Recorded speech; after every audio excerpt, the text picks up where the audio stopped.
សកៈបើតាមការលើកឡើងបន្ថែមពីលោកពលរដ្ឋដែលលោកជានាយការិយាល័យនគរបាលចរាចរណ៍ផ្លូវគោកលោកបានឲ្យដឹងថានៅក្នុងឆ្នាំ2014នេះ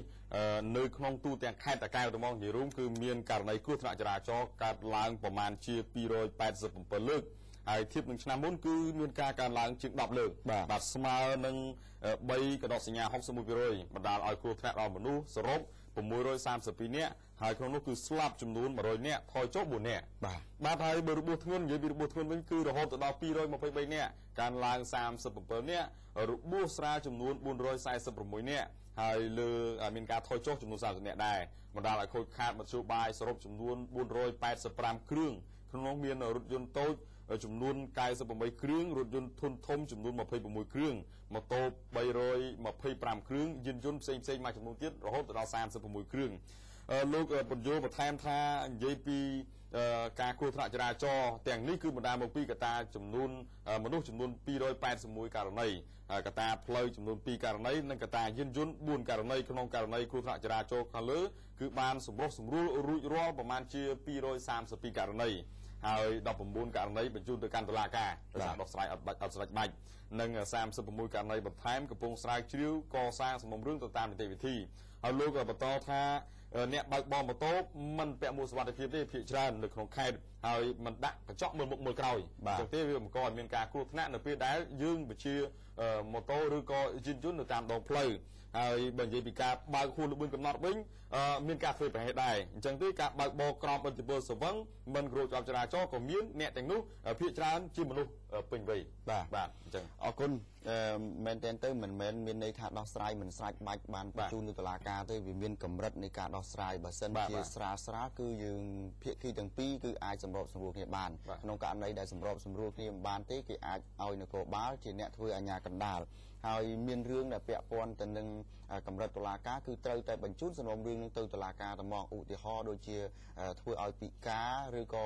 អលទ្ធភាពមិនអាចបំពេញការងារស្មើឬក៏ចាប់ពី8ថ្ងៃឡើងលើអានឹងមានទោសព្រហ្មទណ្ឌកាលណាមានទោសព្រហ្មទណ្ឌគឺត្រូវតែបញ្ជូនទៅតុលាការតែមកមិនអាចដោះស្រាយត្រឹមកម្រិតគូភាគីឬក៏នគរបាលចរាចរណ៍បានទេ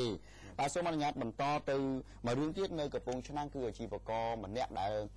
សាងសង់សំណង់សង្កសីនៅលើចិញ្ចើមផ្លូវសាធារណៈហើយប៉ះកន្លែងដែលគេអភិវឌ្ឍមិនព្រមរុះរើចេញឬក៏ជំទាស់ទៅនឹងការអភិវឌ្ឍរបស់អាជ្ញាធរក្រុងកំពង់ឆ្នាំងបាទលោកម៉ាយមឹងលីដែលនឹងកូនស្រីជាម្ចាស់ផ្ទះលេខ F131 ដែលបានសាងសង់រំលោភលើដីចំណីផ្លូវខាងត្បូងផ្សារលើនោះបានតវ៉ានឹងអាជ្ញាធរខេត្តនិងក្រុងកំពង់ឆ្នាំងដោយមិនឲ្យរុះរើផ្ទះរបស់ពួកគេពីព្រោះគេមិនមានកន្លែងលក់កាហ្វេគុយទាវចិញ្ចឹមជីវិតផ្សេងពីនេះឡើយបាទលោកថាអញ្ចឹងណាលោកហៃមនោរមអភិបាលក្រុងកំពង់ឆ្នាំងលោកបានបញ្ជាក់ថាផ្ទះអាជីវករដែលបានសាងសង់រំលោភលើចំណីផ្លូវខាងសងខាងផ្សារលើទាំងអស់គឺថាគេបានរុះរើកាត់តម្រឹមទៅតាមការណែនាំរបស់សាលាក្រុងកំពង់ឆ្នាំងរួចរាល់ហើយប៉ុន្តែផ្ទះរបស់លោកម៉ាយមឹងលីនិងកូនស្រីមិនបានគោរពតាមការណែនាំរបស់សាលាក្រុងទេហើយការរៀបចំជុំវិញផ្សារលើឲ្យស្អាតនិងមានរបៀបរៀបរយឡើងវិញគឺត្រូវធ្វើឲ្យចប់សពគ្រប់នៅចុងខែមករាចុងខែមករាមិន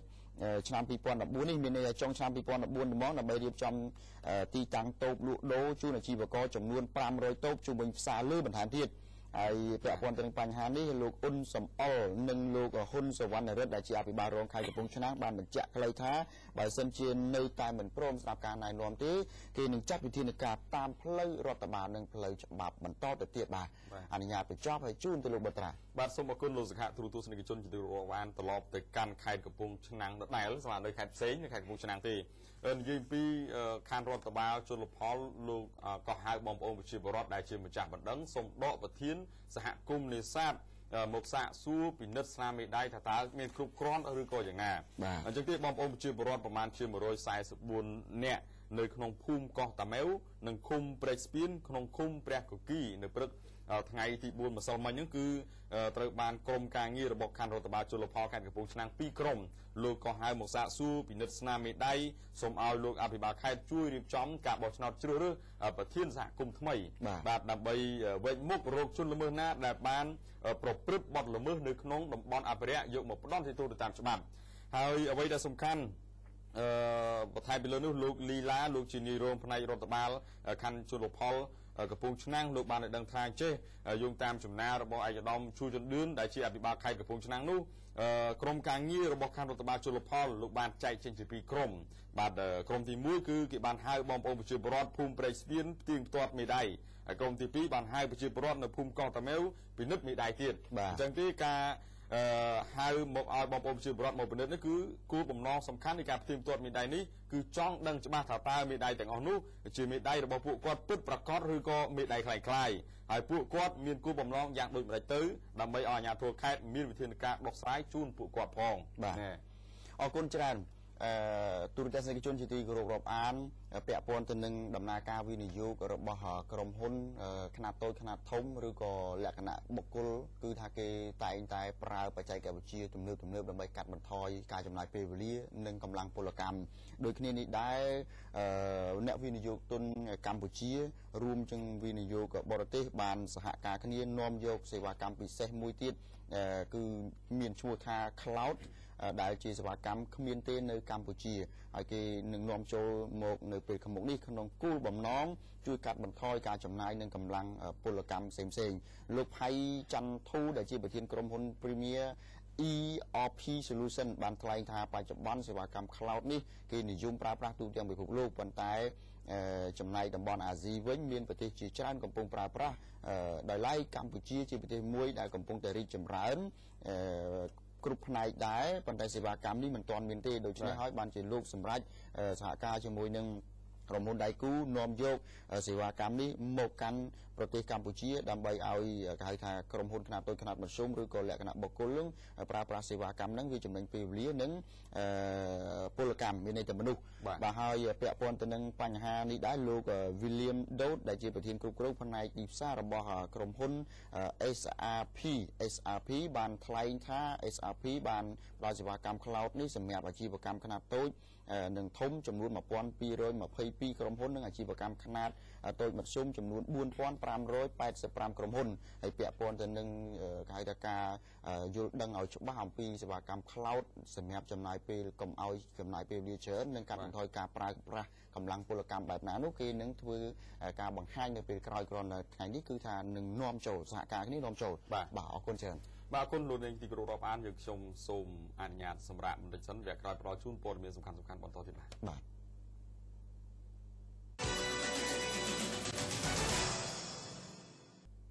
បាទទូរទស្សនិកជនយើងខ្ញុំសូមអនុញ្ញាតជម្រាបជូនព័ត៌មានសំខាន់បន្តទៅមុខទៀតហើយសូមបកគោភិរៈជួនលោកសខៈបន្តបាទសូមជ័យអរគុណលោកបុត្រាទូរទស្សនិកជនជាទីគោរពរាប់អានរដ្ឋសភានឹងបើកកិច្ចប្រជុំពិភាក្សាទៅលើសេចក្តីព្រាងច្បាប់ថ្មីស្តីអំពីចរាចរណ៍ផ្លូវគោកបន្តទៀតនៅព្រឹកនេះប្រកាសពីម្សិលមិញរដ្ឋសភាបានបើកកិច្ចប្រជុំរបស់ខ្លួនពិភាក្សាលើសេចក្តីព្រាងច្បាប់ស្តីពីចរាចរណ៍ផ្លូវគោកនេះដល់ជំពូកទី8ហើយបាទអញ្ចឹង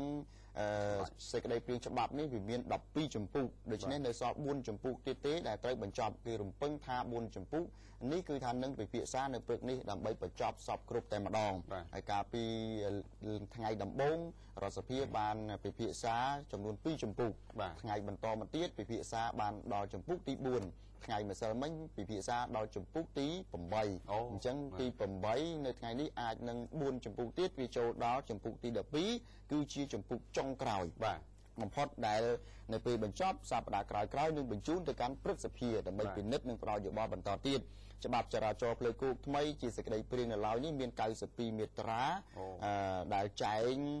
ជារួមមកគឺថាដាក់ទោសដាក់ទណ្ឌធ្ងន់ជាងច្បាប់ចរាចរណ៍ផ្លូវគោកដែលកំពុងតែមានជាធរមាននាពេលបច្ចុប្បន្ននេះហើយនឹងបន្ថែមនៅខ្លឹមសារផ្សេងឬក៏គេហៅថាបទបញ្ញត្តិនានាដទៃទៀតដែលគេរកឃើញថាជាចំណុចខ្វះចន្លោះឬក៏ចន្លោះប្រហោងដែលច្បាប់ចរាចរណ៍បច្ចុប្បន្ននេះមិនបានចែងអញ្ចឹងគឺគេនឹងចែងបន្តទៀតឲ្យកាន់តែស៊ីជម្រៅនិងคล้ายទៅជាសំណាញ់ក្រឡាញឹកមួយដែលបង់បានគ្រប់ត្រីទាំងអស់បាទអរគុណណាស់សូមអនុញ្ញាតចាំបន្តគេហៅថាខ្លឹមសារចុងក្រោយបន្តទៀតអំពីការប្រជុំពិភាក្សារបស់រដ្ឋសភានៅព្រឹកហ្នឹងហើយខ្ញុំសូមជូនទៅលោកបុត្រាបន្តចា៎មិនបញ្ចប់គ្នាទេណាបាទសូមជឿអរគុណឲ្យខ្ញុំបាទរឿងទៀតគឺកាលពីថ្ងៃម្សិលមិញនៅក្រសួងព័ត៌មានគេរៀបចំវគ្គបណ្ដុះបណ្ដាលស្ដីពីការគ្រប់គ្រងមហន្តរាយនិងការកាត់បន្ថយហានិភ័យគ្រោះមហន្តរាយដល់អ្នកសារព័ត៌មាន ហើយក្នុងនោះគឺមានការលើកឡើងពីអាដាមហ៊ុយសារ៉ាវុធដែលជារដ្ឋលេខាធិការក្រសួងព័ត៌មានអាដាមបានលើកឡើងថាចេះគ្រោះមហន្តរាយគឺជាការរំខានដ៏ធ្ងន់ធ្ងរនៃដំណើរការប្រព្រឹត្តទៅនៃរបស់សហគមន៍ឬក៏សង្គមបានបណ្ដាលឲ្យមានការបាត់បង់ដល់ជីវិតមនុស្សសត្វឬក៏សម្ភារៈសេដ្ឋកិច្ចឬក៏បរិស្ថានដែលលើសពីសមត្ថភាពរបស់សហគមន៍អញ្ចឹងទេសហគមន៍ដែលរងផលប៉ះពាល់នោះគឺក្នុងការដោះស្រាយដោយប្រើប្រាស់ធនធានផ្ទាល់ខ្លួនតែម្យ៉ាងទេហើយជ្រឿយៗគ្រោះមហន្តរាយត្រូវបានគេចាត់ទុកជាប្រភេទស្របទៅតាមមូលហេតុរបស់វាពីគ្រោះមហន្តរាយធម្មជាតិដែលបង្កឡើងហើយក្នុងនោះគឺចំណុចសំខាន់ដែលត្រូវយល់ដឹងទាំងអស់គ្នាគឺការកាត់បន្ថយគ្រោះមហន្តរាយមានពាក់ព័ន្ធទៅនឹងទី1គឺការយល់ដឹងនិងការប៉ាន់ប្រមាណអំពីហានិភ័យជាមុនហើយទី2គឺការអភិវឌ្ឍចំណេះដឹងខ្លួនឯងផ្ទាល់អ្នកសារព័ត៌មាននឹងហើយទី3គឺការបដិញ្ញាចិត្តជាសាធារណៈនិងក្របខ័ណ្ឌស្ថាប័ននៅពេលដែលយើងបដិញ្ញាចិត្តជាសាធារណៈបដិញ្ញាថាចុះទៅជួយដល់បងប្អូនប្រជាពលរដ្ឋនៅពេលដែលរងផលប៉ះពាល់ដោយសារគ្រោះទឹកជំនន់អីផ្សេងអញ្ចឹងទៅឬក៏ស្ថាប័នដែលមានគេហៅថាចុះទៅដល់កន្លែងផ្ទាល់តែហ្មងទី4គឺការអនុវត្តពហុវិធានការទី5ចុងក្រោយគឺប្រព័ន្ធប្រកាសឲ្យដឹងមុនវិធានការត្រៀមរៀបចំឬក៏សមត្ថភាពឆ្លើយតបប្រព័ន្ធប្រកាសឲ្យដឹងមុនដូចជាវិទ្យុទូរទស្សន៍អីផ្សេងអាហ្នឹងជាប្រព័ន្ធប្រកាសឲ្យដឹងមុនហើយដើម្បីសមត្ថភាពឆ្លើយតបគឺយើងមានភ្នាក់ងារឬក៏បងប្អូនដែលជាស្ម័គ្រចិត្តហ្នឹងចុះទៅកន្លែងផ្ទាល់នោះដើម្បីយល់ដឹងបន្ថែមពាក់ព័ន្ធទៅនឹងគ្រោះមហន្តរាយហ្នឹងបាទបញ្ចប់ពីរឿងវិធានការបង្ការនិងទប់ទល់ទៅនឹងហៅថាគ្រោះមហន្តរាយដែលកើតឡើងចូលដល់រឿងមួយទៀតពាក់ព័ន្ធទៅនឹងការធ្វើចរាចរណ៍ហៅថាផលិតផលคล้ายឬក៏ផលិតផលដែលគេនាំផ្ដាច់មុខហើយយើងនៅតែយកមកចូលទៀតបាទក្រុមហ៊ុន Vista រួមជាមួយនឹងVista Group រួមជាមួយសមត្ថកិច្ចហៅថាបទល្មើសប្រឆាំងបទល្មើសសេដ្ឋកិច្ចកាលពីថ្ងៃទី2កន្លងទៅគឺថាបានចុះចាប់ទីតាំងមួយកន្លែងដែលលក់ផលិតផលអូបាជីខុសច្បាប់នៅក្នុងខេត្តបរសៃអនុកន្លងទៅហើយបើយោងតាមការប្រកាសរបស់លោកឡុងថារ៉េតនាយកចាត់ចែងទូទៅរបស់ក្រុមហ៊ុន Vista Group លោកបានឲ្យដឹងថាលោកធ្លាប់ជូនដំណឹងជារឿយៗហើយតាមប្រព័ន្ធផ្សព្វផ្សាយអំពីការមិនឲ្យនាំចូលផលិតផលនឹងដែលធ្វើឲ្យប៉ះពាល់ដល់ក្រុមហ៊ុននិងប៉ះពាល់ដល់សាធារណជនដែលជាអ្នកប្រើប្រាស់ឥឡូវនេះលោកបានប្រកាសថាមានទីតាំងចំនួន5កន្លែងទៀតដែលកំពុងតែចរាចរផលិតផលរបស់ក្រុមហ៊ុនលោកដោយខុសច្បាប់ហើយលោកជាមួយនឹងក្រសួង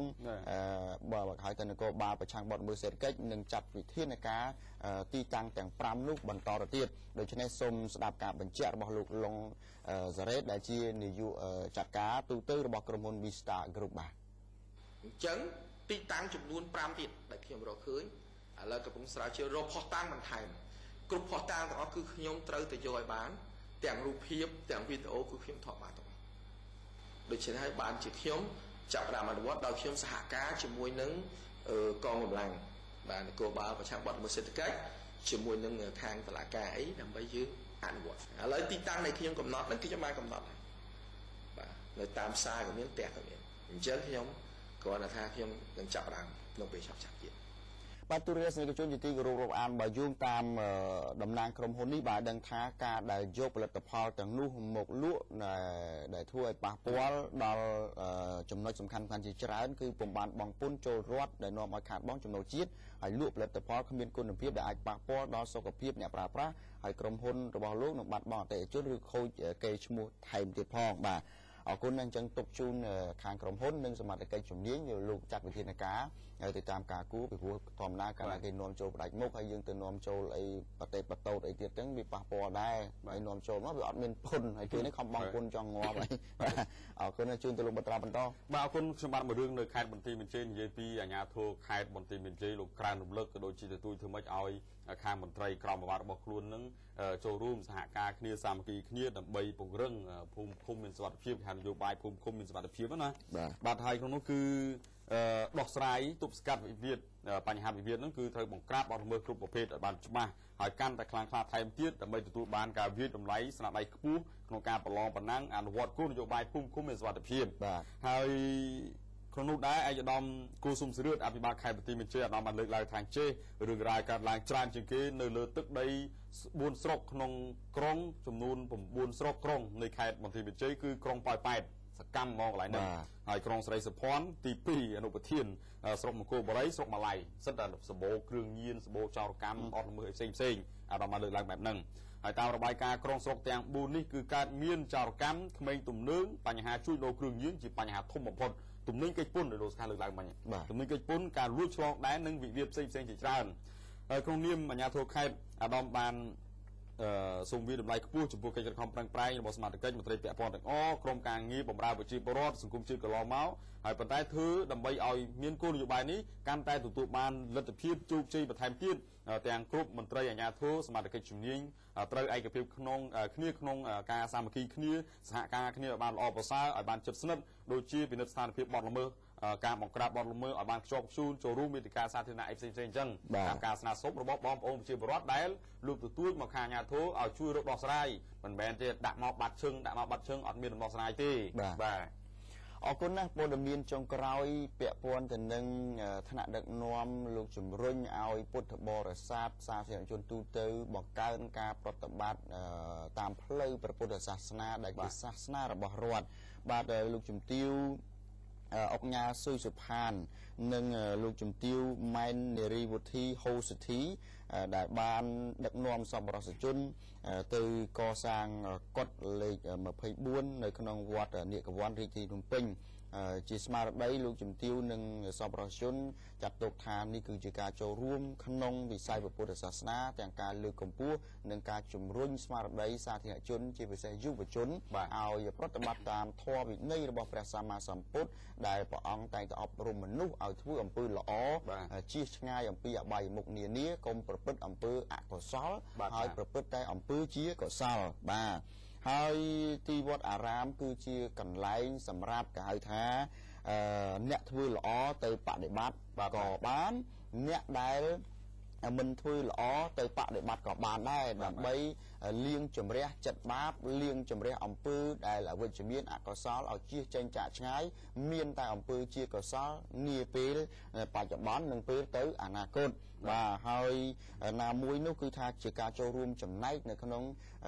ហៅថាការអភិវឌ្ឍរបស់រាជរដ្ឋាភិបាលដែរពីព្រោះថាព្រះពុទ្ធសាសនាគឺជាសាសនារបស់រដ្ឋការកសាងកុដិការកសាងវិហារសាលាឆាន់នៅក្នុងវត្តគឺមានន័យថាធ្វើឲ្យវិស័យពុទ្ធសាសនារុងរឿងប៉ុន្តែអាគារកុដិព្រះវិហារសាលាឆាន់ពុំមែនសុទ្ធសឹងតែបង្ហាញអំពីការរីកចម្រើនរុងរឿងរបស់ពុទ្ធសាសនាទេវាលុះត្រាតែមហាជនទាំងអស់ដែលកាន់ពុទ្ធសាសនាបដិបត្តិតាមធម៌វិន័យរបស់ព្រះសម្មាសម្ពុទ្ធឲ្យបានត្រឹមត្រូវផងដែររួមនឹងព្រះសង្ឃមន្ត្រីសង្ឃផ្សេងដទៃទៀតបាទមានអីបន្ថែមចុងក្រោយដូចជាមិនមានអីទេគឺថាសូមអនុញ្ញាតសម្រាប់ប៉ុណ្្នឹងសិនហើយតិចទៀតយើងខ្ញុំនឹងភ្ជាប់ទូរស័ព្ទទៅកាន់ភ្នាក់ងាររាយការណ៍ព័ត៌មានតាមបណ្ដាខេត្តវិញបាទបា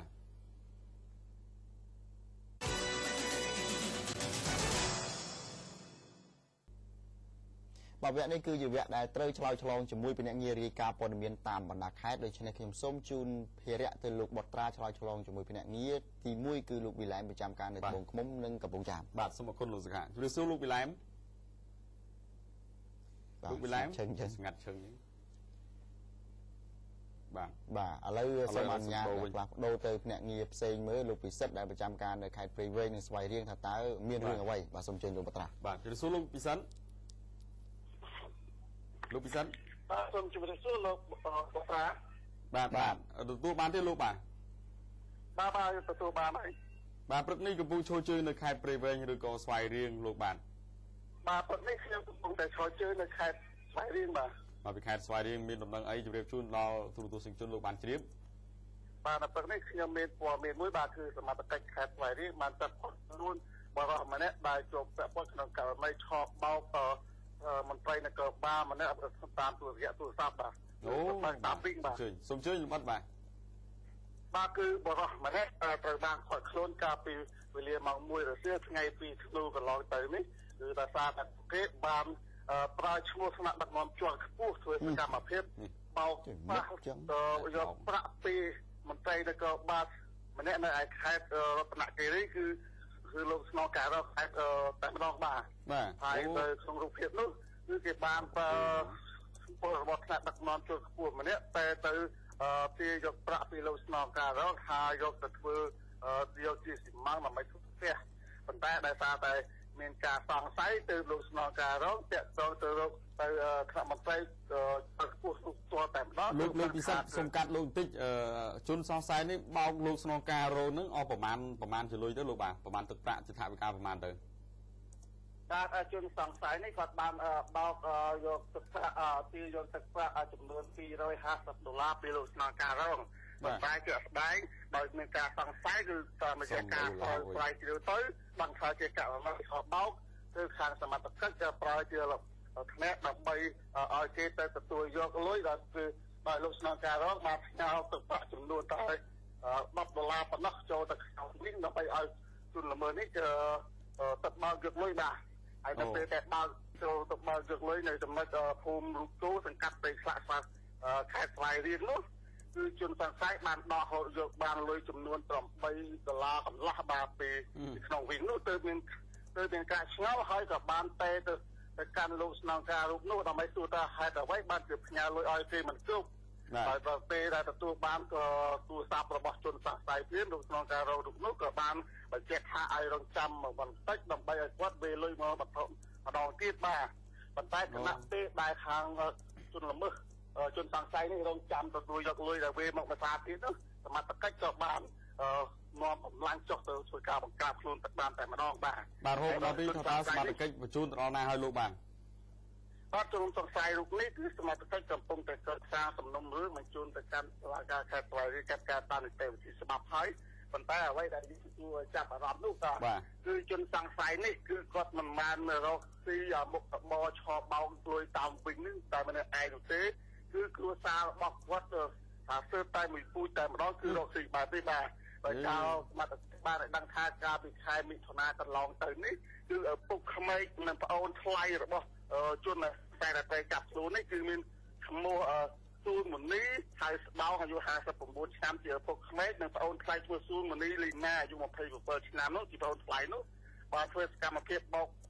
ប្រាស់យកប្រាក់តាមវិញហើយក៏ត្រូវសមត្ថកិច្ចចាប់ខ្លួនបានឈ្មោះស៊ូនមនីលីណានេះឃុំខ្លួននៅព្រៃសរហើយបាទកន្លែងឪពុកក្មេកឈ្មោះស៊ូនមនីហើយស្បោនោះបានតិចខ្លួនជាមួយនឹងបាក់ពោពីអ្នកផ្សេងទៀតហើយអក្រទីធ្វើបើជាក់ស្ដែងគឺនៅថ្ងៃនេះគឺឈ្មោះជនសង្ស័យឈ្មោះរូសិតអាយុ45ឆ្នាំនេះបានធ្វើសកម្មភាពប្រើប្រាស់ឈ្មោះមន្ត្រីបាទអរគុណក្នុងពេញបោកប្រាស់នេះដើម្បីធ្វើសកម្មភាពទៅចាប់ខ្លួនបានជាបន្តទៅទៀតបាទជម្រាបលាលោកវិសិដ្ឋ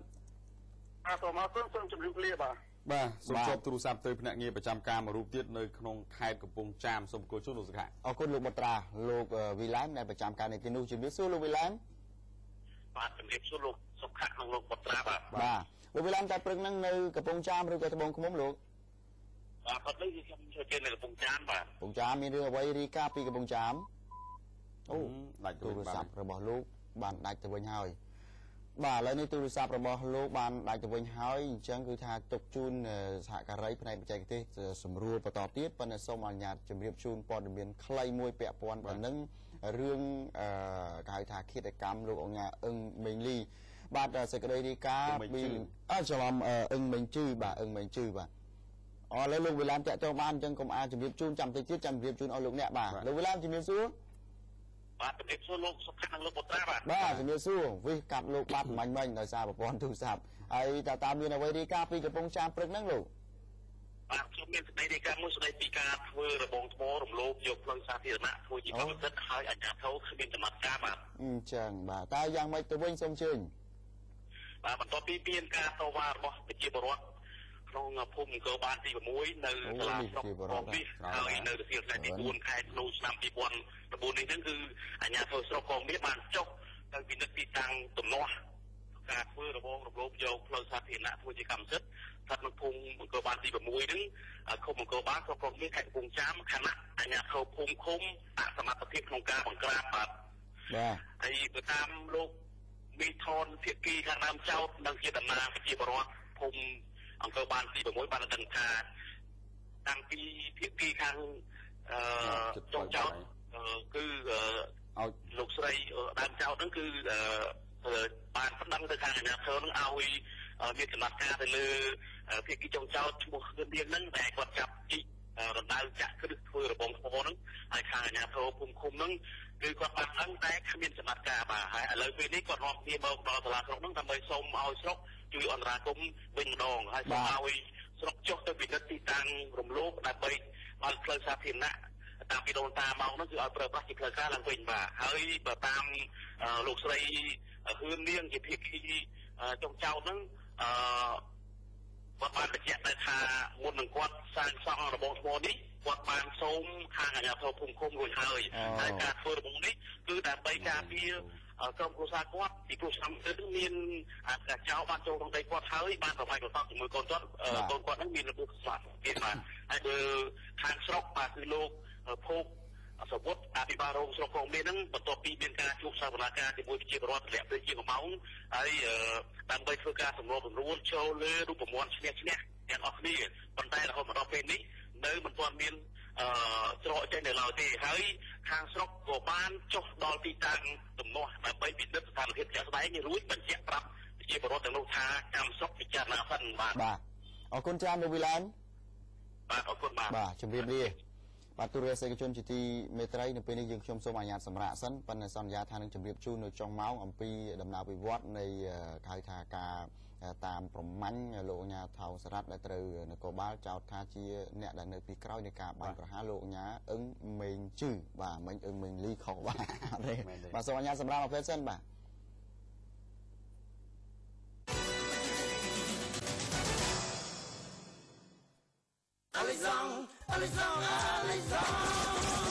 សប្បាយជាមួយមិត្តភក្តិយើងរួមញ៉ាំអានសងព្រោះក្រអូបឈ្ងុយឆ្ងាញ់មិនអាចបំភ្លេចញ៉ាំហើយស្រស់ស្រាយគ្មានទេបញ្ហាយ៉ាងជួបជុំគ្នាផាទីក្រែព្រោះជាតិអាឡេសុងពួកយើងញ៉ាំជាមួយស្ទីក្លីកពួកយើងញ៉ាំជាមួយស្ទីស្បាយមិត្តភក្តិចិត្តឆ្ងាយរួមកែប្រសងសុំលេខទៅកស្រែកអស់ចាជុំយ៉ាងជួបជុំគ្នាផាទីក្រែព្រោះជាតិអាឡេសុងអាឡេសុងវីស្គីពិតពីសាវីស្គីពិតពីសាអាឡេសុងបាទស្រវឹងទូរទស្សនិកជនជាទីគោរពរាប់អានដូច្នេះសូមអនុញ្ញាតភ្ជាប់ទូរស័ព្ទទៅកាន់ភ្នាក់ងាររាយការណ៍ព័ត៌មានតាមបណ្ដាខេត្តផ្សេងៗទៅទៀតហើយជួបដំបូងនេះលោក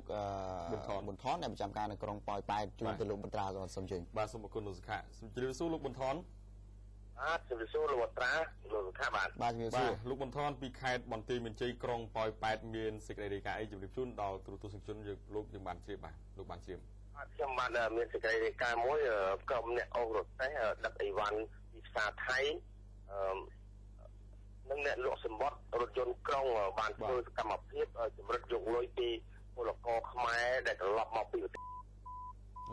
ដាច់ទៅវិញបាត់ហើយសាប់ដាច់ទៅវិញទៅហើយអរគុណ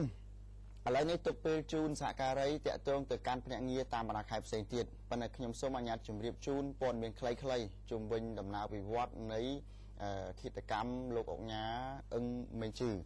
កាលពីម្សិលមិញឲ្យលោកអ្នកបានដឹងហើយប្រព័ន្ធផ្សព្វផ្សាយបានផ្សព្វផ្សាយថាស្នងការដ្ឋាននគរបាលរាជធានីភ្នំពេញបានបញ្ជូនអង្គរៈទាំង4នាក់របស់លោកអុកញ៉ាថោងសារ៉ាត់ទៅកាន់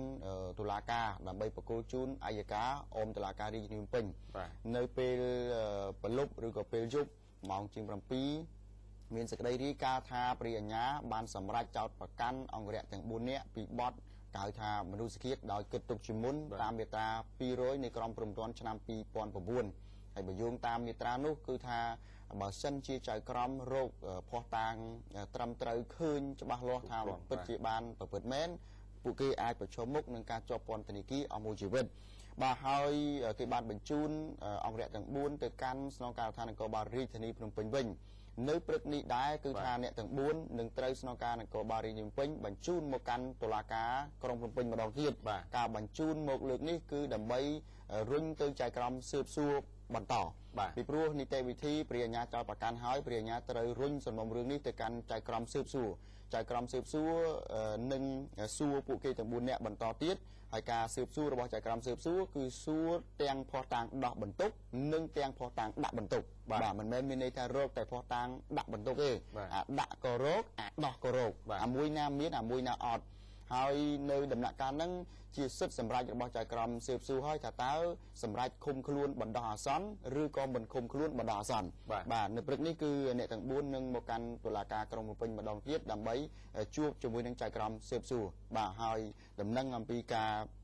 តាមប្រមាញ់លោកអញ្ញាថោងស្រាប់នៅមិនទាន់ដឹងថានៅទីណានៅឡើយទេនេះគឺជាការលើកឡើងរបស់សមាជិកជំនាញបាទឥឡូវនេះសូមបកគលទៅលោកបុត្រាបន្តជួបភ្នាក់ងារប្រចាំខេត្តបាទសូមជួបទូរស័ព្ទទៅសារជាថ្មីលោកប៊ុនថនបាទសួរលោកប៊ុនថនបាទយ៉ាងម៉េចហើយមិនស្ងាត់ចឹងស្ងាត់ឈឹងបាទលោកប៊ុនថនជំរាបសួរបាទអត់ឆ្លើយតបមកបាទជំរាបសួរបាទយ៉ាងម៉េចអត់ដូចចង់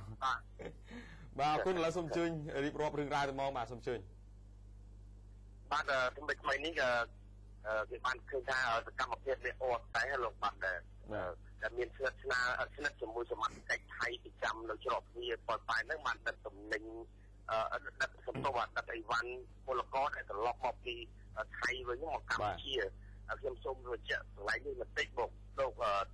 អីវ៉ាន់ទាំងអស់នេះគឺ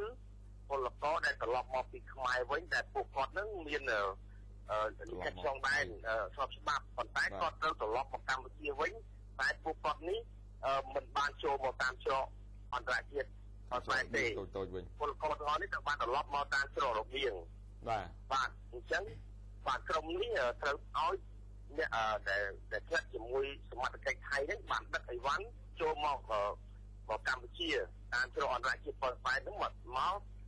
ដល់កន្លែងលក់សម្បត្តិនៅតាមក្នុងផ្លូវជាតិលេខ5ហ្នឹងត្រូវបានអ្នកដែលអត់តែហ្នឹងយកអីវ៉ាន់របស់គាត់ហ្នឹងមកដាក់កន្លែងលក់សម្បត្តិក្រុងលោកបានអញ្ចឹងដើម្បីសម្រិតឲ្យពួកពលករទាំងអស់នោះបង្ខំចិត្តទិញសម្បត្តិដែលមានតម្លៃថ្លៃដូចពីប៉ោយប៉ែតទៅបាត់ដំបងមានតម្លៃ400បាតលោកបានហើយពីបាទពីប៉ោយប៉ែតទៅភ្នំពេញពី5ទៅ600បាតលោកបានដែលស្មើ7ទៅ80000បាតខ្មែរលោកបានបញ្ហានេះត្រូវបានគេរិះគន់ថារថយន្តកន្លែងលក់សម្បត្តិរថយន្តហើយនឹងអ្នកដែលអូសអីវ៉ាន់ពលករខ្មែរដែលពីថៃមកកម្ពុជានេះត្រូវបានគប់គិតគ្នាដើម្បីជំរិតយកលុយពីពលករខ្មែរយើងដូចគ្នាពីបញ្ហានេះមិនដឹងថាសមត្ថកិច្ចឬប៉ូលីសចរាចរណ៍ដែលធ្វើចរាចរណ៍ទៅតាមដងផ្លូវនេះដឹងដែរឬអត់ទេពីបញ្ហានេះអញ្ចឹងសូមឲ្យប៉ូលីសធ្វើការត្រួតពិនិត្យទៅលើអ្នកលក់លោកបាទអរគុណលោកប៊ុនថនដែលបានរាយការណ៍បាទអរគុណមកជម្រាបលាលោកបាទជម្រាបលាអរគុណណាស់ហើយអំបញ្ញមិញនៅពេលដែលខ្ញុំនិយាយដល់ខ្លីអំពីរឿងវិវត្តហ្នឹងមានអ្នកសួរត្រឡប់មកថាចុះនៅពេលដែលចៅក្រមស៊ើបសួរលោកស៊ើបសួរហើយថាតើគិតអ្វីទៀតបាទនៅពេលដែលចៅក្រមស៊ើបសួរបញ្ចប់ការស៊ើបសួររបស់ខ្លួនហើយចៅក្រមស៊ើបសួរនឹងរុញសំណុំរឿងឬការស៊ើបសួររបស់ខ្លួនរុញទៅចៅក្រមជំរះវិញនៅពេលដល់ដៃចៅក្រមជំរះហើយភារកិច្ចរបស់ចៅក្រមស៊ើបសួរគឺលែងមានតទៀតមានន័យថាចៅក្រមស៊ើបសួរមិនអាចចូលរួមជំនុំជម្រះបានជាដាច់ខាតបាទហ្នឹងវាអញ្ចឹងណាបាទហើយពាក់ព័ន្ធទៅនឹងករណីនេះយើងទុកឲ្យខាងនគរបាលរួមសហការជាមួយនឹងតុលាការធ្វើការងារនេះដើម្បីរកយុត្តិធម៌ឲ្យបានទាំងសងខាងហើយយ៉ាងម៉េចចាំនោះគឺថាយើងនឹងតាមដានទាំងអស់គ្នាទៀតប៉ុន្តែព័ត៌មានពឹស្ដារជំវិញការវិវត្តនៃរឿងនេះលោកមេរិទ្ធីនិងកញ្ញាសុភានឹងលំអិតដោយមានរូបភាពទាំងស្រុងយកមកបង្ហាញជូនអស់លោកអ្នកដូច្នេះសូមរងចាំទស្សនាបន្តទៀតនៅពេលដែលខ្ញុំលាពីអស់លោកអ្នកបាទឥឡូវសូមជួបទូរស័ព្ទទៅភ្នាក់ងារប្រចាំការនៅក្នុងខេត្តមួយរូបចុងក្រោយទៀតគឺនៅខេត្តព្រះសីហនុលោកកឹមហៃឥឡូវសូមបកគលជូនលោកសុខៈថ្មលោកបុត្រាទៅបើខ្ញុំនិយាយដូចច្រើនដែរបាទជម្រាបសួរលោកកឹមហៃបាទជម្រាបសួរលោកបុត្រាបាទជម្រាបសួរផងដែរលោកសុខៈបាទអាកាសធាតុនៅខេត្តព្រះសីហនុយ៉ាងណាដែរទៅលោកបាទព្រឹកមិញបាទសម្រាប់ព្រឹកនេះអាកាសធាតុល្អឡើងវិញហើយមិនតភ្លៀងយប់វិញមួយយប់មួយយប់ធ្លាក់ភ្លៀងដែរនៅភ្នំពេញធ្លាក់ភ្លៀងដែរអរគុណរឿងរ៉ាវព្រឹកនេះមានអីជម្រាបជូនសូមអញ្ជើញសម្រាប់ព្រឹកនេះគឺមជ្ឈមណ្ឌលជាតិប្រយុទ្ធនឹងជំងឺគ្រុនចាញ់បារាំងនិងអបនសាស្ត្រប្រកាសពីជោគជ័យរបស់ខ្លួនបាទសូមជួយលំអិនបាទមន្ត្រីជាន់ខ្ពស់នៃក្រសួងសុខាភិបាលលោកហ៊ុយរេកតប្រកាសពីការធ្លាក់ចុះរេវឡង់នៃការទម្លាក់ព្រួនទៅដល់កុមារនិងប្រជាជនកម្ពុជារហូតដល់ 95% ដែលសរបញ្ជាក់ពីជោគជ័យរបស់កម្ពុជាប៉ុន្តែទន្ទឹមពីជោគជ័យនេះលោកក៏បានជំរុញបន្ថែមដល់មន្ត្រីពាក់ព័ន្ធទាំងអស់ត្រូវបង្កើនការយកចិត្តទុកដាក់បន្ថែមតាមថ្នាក់ជាតិរហូតដល់ថ្នាក់ក្រោមជាតិ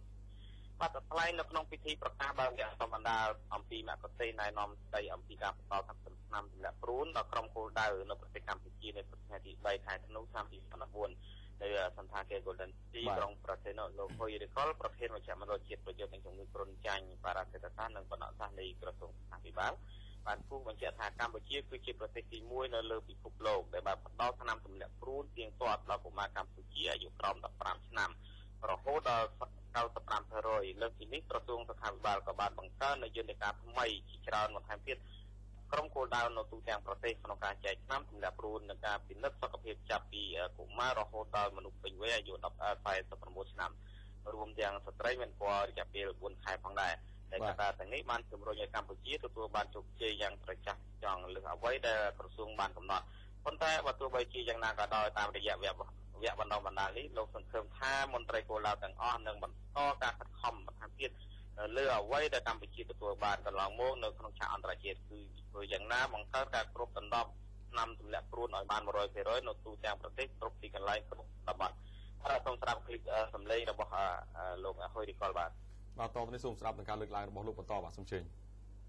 ប្រទេសកម្ពុជាយើងសន្យាធ្វើថាធ្វើយ៉ាងណាឲ្យបានលទ្ធផល 75% ក្នុងការគ្របដណ្ដប់ថ្នាំទម្លាក់ព្រួនដល់ប្រជាជនចំណុចយើងទីបំផុតយើងធ្វើរហូតដល់ 95% ដែលមិនមានប្រទេសណាមួយដែលអាចធ្វើបានលោកកំហៃមានអីបន្ថែមខ្លីចុងក្រោយលោកបាទបាទលោកប្រធានមជ្ឈមណ្ឌលបានបន្តទៀតថាតាមរយៈបណ្ដុះបណ្ដាលនេះថ្ងៃនេះគឺដើម្បីផ្សព្វផ្សាយអំពីមគ្គុទ្ទេសក៍ណែនាំថ្មីស្ដីអំពីការផ្ដោតនឹងលក្ខព្រួនដល់ក្រុមគោលដៅនៅទូទាំងប្រទេសកម្ពុជារដ្ឋមន្ត្រីស្ថាប័នតាមវិធានមូលដ្ឋានដល់ថ្នាក់និងដៃគូពាក់ព័ន្ធនានាផ្សព្វផ្សាយណែនាំអំពីការពង្រឹងបណ្ដោះតាមលក្ខព្រួនដល់ក្រុមគោលដៅរបស់ដល់សិស្សសាលាចាប់ពីថ្នាក់បឋមដល់នឹងក្រុមសិស្សក៏ដូចជាស្ត្រីក្នុងវ័យបន្តពូជជាពិសេសស្ត្រីធ្វើការក្នុងរោងចក្រសហគ្រាសផងដែរបាទអរគុណលោកកំហៃដែលបានរាយការណ៍បាទអរគុណជម្រាបលាលោកបាទទូរទស្សនិកជនជាទីគោរពរាប់អានពេលវេលាបានមកដល់ទីបញ្ចប់ទៅហើយប៉ុន្តែគេលោកអ្នកជួបលោកមាសរិទ្ធីកញ្ញាសូភីបន្តទៀតជាពិសេសគឺលំអិតពីរឿងវិវត្តករណីពាក់ព័ន្ធដែលលោកអ្នកបានដឹងហើយនឹងកំពុងតែតាមដានហើយសូមឲ្យចុងសប្តាហ៍ឲ្យលោកអ្នកទទួលបាននៅភាពរីករាយធ្វើដំណើរមានសុវត្ថិភាពហើយនឹងមានគំនិតថ្មីៗនៅក្នុងការអភិវឌ្ឍខ្លួនគ្រួសារនិងចូលរួមចំណែកអភិវឌ្ឍសង្គមរបស់យើងឲ្យរីកចម្រើនតទៅមុខទៀតបាទខណៈនេះខ្ញុំបាទឈឿនបុត្រាខ្ញុំបាទទូសខៈសូមអរគុណសូមគោរពលាថ្ងៃច័ន្ទជួបគ្នាចាប់ពីម៉ោង 6 ព្រឹកតទៅ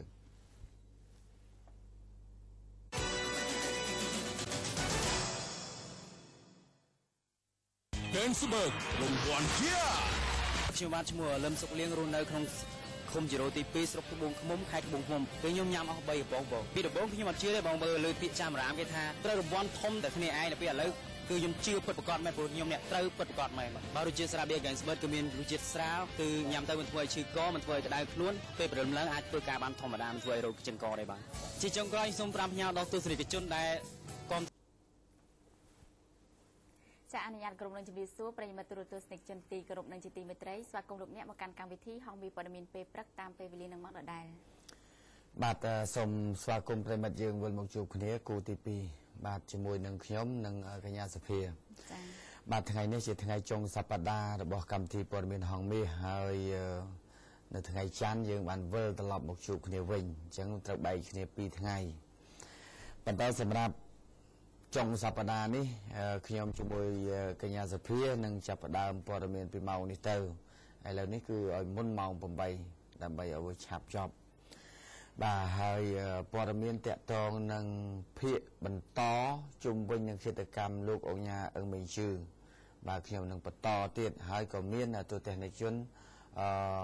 សាកសួរនៅព័ត៌មាននេះជាច្រើនជុំវិញអំពីសំណង់របស់លោកថោងសារ៉ាត់បាទហើយអ្នកខ្លះទៀតក៏បានលើកឡើងថាចុះបើឥឡូវនេះការចោទប្រកាន់គាត់ត្រូវបានចោទប្រកាន់ជាឃាតករនៅពីក្រោយការសម្លាប់លោកអុកញ៉ាអឹងមេងជឺទៅហើយនៅហៅអុកញ៉ាថោងសារ៉ាត់អីទៀតបាទហៅលោកថោងសារ៉ាត់ហ្នឹងចាត់ទុកគាត់បានណែនេះអ្នកដែលបានផ្ញើសារមកណាប៉ុន្តែយ៉ាងណាក៏ដោយនេះគ្រាន់តែជាសាររបស់មហាជនដែលគាត់មើលឃើញថាការសម្លាប់ទៅលើ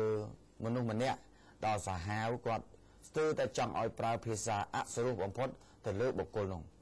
បាទប៉ុន្តែសូមអធិស្ឋាននិងសូមអភ័យទោសចំពោះទូទាំងជនដែលចង់ថាឲ្យខ្ញុំប្រើពាក្យសម្ដីអាក្រក់ទៅលើអ្នកឃាតករនោះបាទប៉ុន្តែសម្រាប់ក្នុងនាមខ្ញុំជាអ្នកសារព័ត៌មានខ្ញុំប្រើប្រាស់ពាក្យពេចន៍ដែលក្នុងលក្ខណៈជាអ្នកវិជ្ជាជីវៈបាទឥឡូវនេះទូទាំងជនប្រកាសជាប្រិមិត្តបានដឹងហើយថារឿងរ៉ាវនេះដល់ណាហើយអ្នកខ្លះក៏បានដឹងអ្នកខ្លះក៏មិនទាន់បានដឹងបាទពីព្រោះប្រព័ន្ធព័ត៌មានស្ទើរតែគ្រប់ព័ត៌មានទាំងអស់ចាប់ផ្ដើមវឹបចូលនឹងមកបាទចាប់ដើមដំបូងគឺចូលរឿងនឹងមកកាសែតក៏អញ្ចឹងទូរទស្សន៍ក៏អញ្ចឹងវិទ្យុក៏អញ្ចឹងដល់អញ្ចឹងទៅអ្នកទស្សនានិងអ្នកស្ដាប់ខ្លះថាទេទៅតាណាក៏ឮតែរឿងហ្នឹងវិញបាទប៉ុន្តែដោយសារតែរឿងហ្នឹងវាជារឿងក្តៅគគុកសម្រាប់អ្នកសារព័ត៌មានគឺត្រូវការរឿងហ្នឹងក្តៅគគុកដល់ទីបញ្ចប់ពីព្រោះមកទល់ម៉ោងនេះពេលនេះអត់ទាន់ខាត់ខ្លួនបានលោកថោងសារ៉ាត់នៅឡើយទេបាទឥឡូវហ្នឹងចាប់ផ្ដើមតែម្ដងចូលសាច់រឿងហ្នឹងមកបាទអញ្ចឹងសភាអង្គុយមកកន្លែងសិនចា៎ទៅឲ្យខ្ញុំជម្រាបជូនទៅតែជនឲ្យជ្រាបជាព័ត៌មានបាទកាលពីម្សិលមិញនេះតុលាការសាលាដំបងរាជធានីភ្នំពេញបានបញ្ជូនអ្នកដៃដល់និងអ្នកខុបខិតផ្សំគំនិតទៅលើការសម្លាប់អុកញ៉ាអឹងមេងជឺចំនួន4នាក់នេះមកដល់តុលាការកាលពីម្សិលមិញតាមរថយន្តប៉ូលីសមួយគ្រឿងបិទជិតបាទនេះនាំចេញមកដោយកងកម្លាំងប្រដាប់អាវុធការពារយ៉ាងម៉ឺងម៉ាត់បំផុតនៅឯតុលាការបាទនេះអ្នកទាំង4នាក់នេះបានចេញហើយអ្នកដែលជិះម៉ូតូដឹកឃាតករដៃដល់គឺឥឡូវហ្នឹងដូចជាទរន្តរាខ្លាំងបាទទៅចង់ពីការជើងហើយក៏មិនដឹងព្រោះដើរតិចទឹកបាទនេះទៅតែជនហើយអ្នកសារព័ត៌មាននេះគឺតាមប្រមាញ់បាទតាមប្រមាញ់ព័ត៌មានទាំងអស់នេះហើយព្យាយាមសួរស្រ័យសួរថាហេតុអីបានជាលោកហ៊ានលើកដៃសម្រាប់មនុស្សសាហាវយ៉ាងនេះទី2សួរថាតើលោកទទួលនៅការបញ្ជាពីលោកអុកញ៉ាក្នុងតម្លៃទឹកប្រាក់ប្រមាណបាទទទួលបញ្ជានេះអ្នកបាញ់ដើរទៅនេះទទួលបញ្ជាក្នុងការបាញ់សម្លាប់ទៅលើមនុស្សម្នាក់តើគេឲ្យលុយប្រមាណបាទប៉ុន្តែនៅពេលដែលការសាកសួរដល់ប្រតិញុចនឹងបន្ទាន់បំផុតនោះមិនត្រូវបានអ្នកដែលពាក់ព័ន្ធទាំង4នាក់នេះបានឆ្លើយប្រាប់ក្រុមអ្នកសារព័ត៌មានទេគេបានត្រឹមតែមកកវីក្បាលហើយមិននិយាយអីទាំងអស់បាទប៉ុន្តែសមត្ថកិច្ចដែលបានធ្វើកិច្ចការនេះយ៉ាងស៊ីជម្រៅបានប្រាប់ខ្ញុំថាតាក់ទងនឹងចម្លើយរបស់លោករបស់សៀងវាសនាដែលមានអាយុ44ឆ្នាំហើយជាជនដៃដល់ជាជនបាញ់ទៅលើជនរងគ្រោះជាអ្នកបាញ់ទៅលើជនរងគ្រោះបាទឆ្លើយថាខ្លួនទទួលនៅការបញ្ជាពីលោកថោងសារ៉ាត់ពិតប្រាកដមែនហើយជាធ្នូនឹងប្រគល់ឲ្យផ្ទះល្វែងម្នាក់មួយបាទទូតែអ្នកជននេះអត់ជួលជាលុយទេជួលជាផ្ទះឲ្យជាផ្ទះល្វែងតែម្ដងក្នុងចំណោម4នាក់នេះអត់ថាអ្នកដៃដល់អត់ថាអ្នកជិះម៉ូតូដឹកអត់ថាអ្នកបិទគូតក្នុងចំណោមអ្នកទាំង4នាក់នេះបានទទួលផ្ទះល្វែងមួយម្នាក់ដោយរក្សានៅការសម្ងាត់បំផុតបើសិនជាធ្វើកិច្ចការនេះបានសម្រេចនេះទូតែនិជនអញ្ចឹងការជួលឲ្យសម្លាប់ទៅលើលោកអុកញ៉ាអឹងមេជឺគឺជាធ្នូនឹងផ្ទះល្វែងមួយល្វែងអញ្ចឹងបានសាហាវណាបាទនេះគឺពួកគេត្រូវបានចុះមកវិញនេះដើមមុខគេនេះគឺអ្នកជិះអ្នកបើកម៉ូតូឌុបឃាតករដៃដល់បាទនេះអ្នកបើកម៉ូតូបាទដែលហើយនេះគឺអ្នកបាញ់ចា៎បាទអ្នកបាញ់អញ្ចឹងបានម្សិលមិញនេះមានអ្នកនៅរងចាំមើលខាងក្រៅគេចង់មើលថាតើឃាតករពិតប្រាកដដែលបាញ់សម្លាប់ទៅលើ លោកអញ្ញាអង្គមិនជឿណាមួយពិតប្រកបហើយវាច្បាស់ហើយនៅក៏មានអ្នកខ្លះសាកសួរនៅក្នុងប្រព័ន្ធ Facebook សួរមកខ្ញុំច្រើនតាក់ទងនឹងថាតើវាពិតដែរឬទេពិត 100% ហើយឬនៅការពិតទៅចម្លើយសារភាពបញ្ជាក់ថាជាការពិតប៉ុន្តែដើម្បីជៀសវាងកុំឲ្យការសង្ស័យមួយថាការសារភាពដោយការបង្ខិតបង្ខំការធ្វើទារុណកម្មគឺយើងត្រូវផ្អែកទៅលើភ័ស្តុតាងមួយចំនួនទៀតដែលដាក់បន្ទុកទៅលើជនជាប់ចោទទៅលើជនជាប់ចោទបើសិនមិញនេះតុលាការបានសាកសួរគឺត្រឹមបរិយាអាជ្ញាទេបរិយាអាជ្ញាបានសាកសួរជាច្រើនម៉ោងគិតចាប់តាំងពីម៉ោង 2 រសៀលមករហូតដល់ម៉ោង 6 ជាងជាច្រើនម៉ោងទើបបានបញ្ចប់ហើយបរិយាអាជ្ញាបានចោទប្រកាន់អ្នកទាំង 4 នាក់ហ្នឹងបាទពីបទមនុស្សឃាតទុកជាមុនឬក៏មនុស្សឃាតដោយចេតនាតាមស្ថានទម្ងន់ទោសទៅលើមាត្រា 200 នៃបទព្រហ្មទណ្ឌបានចែងថាបើសិនជាតុលាការបានរកឃើញអ្នកដែលពាក់ព័ន្ធដោយការចោទប្រកាន់ថាមនុស្សឃាតគិតទុកជាមុនមនុស្សឃាតដោយចេតនានោះពួកគេនឹងត្រូវជាប់ទោសអស់មួយជីវិតទោសរបស់គេនឹងត្រូវអស់មួយជីវិតយើងគ្មានទោសប្រហារជីវិតទេ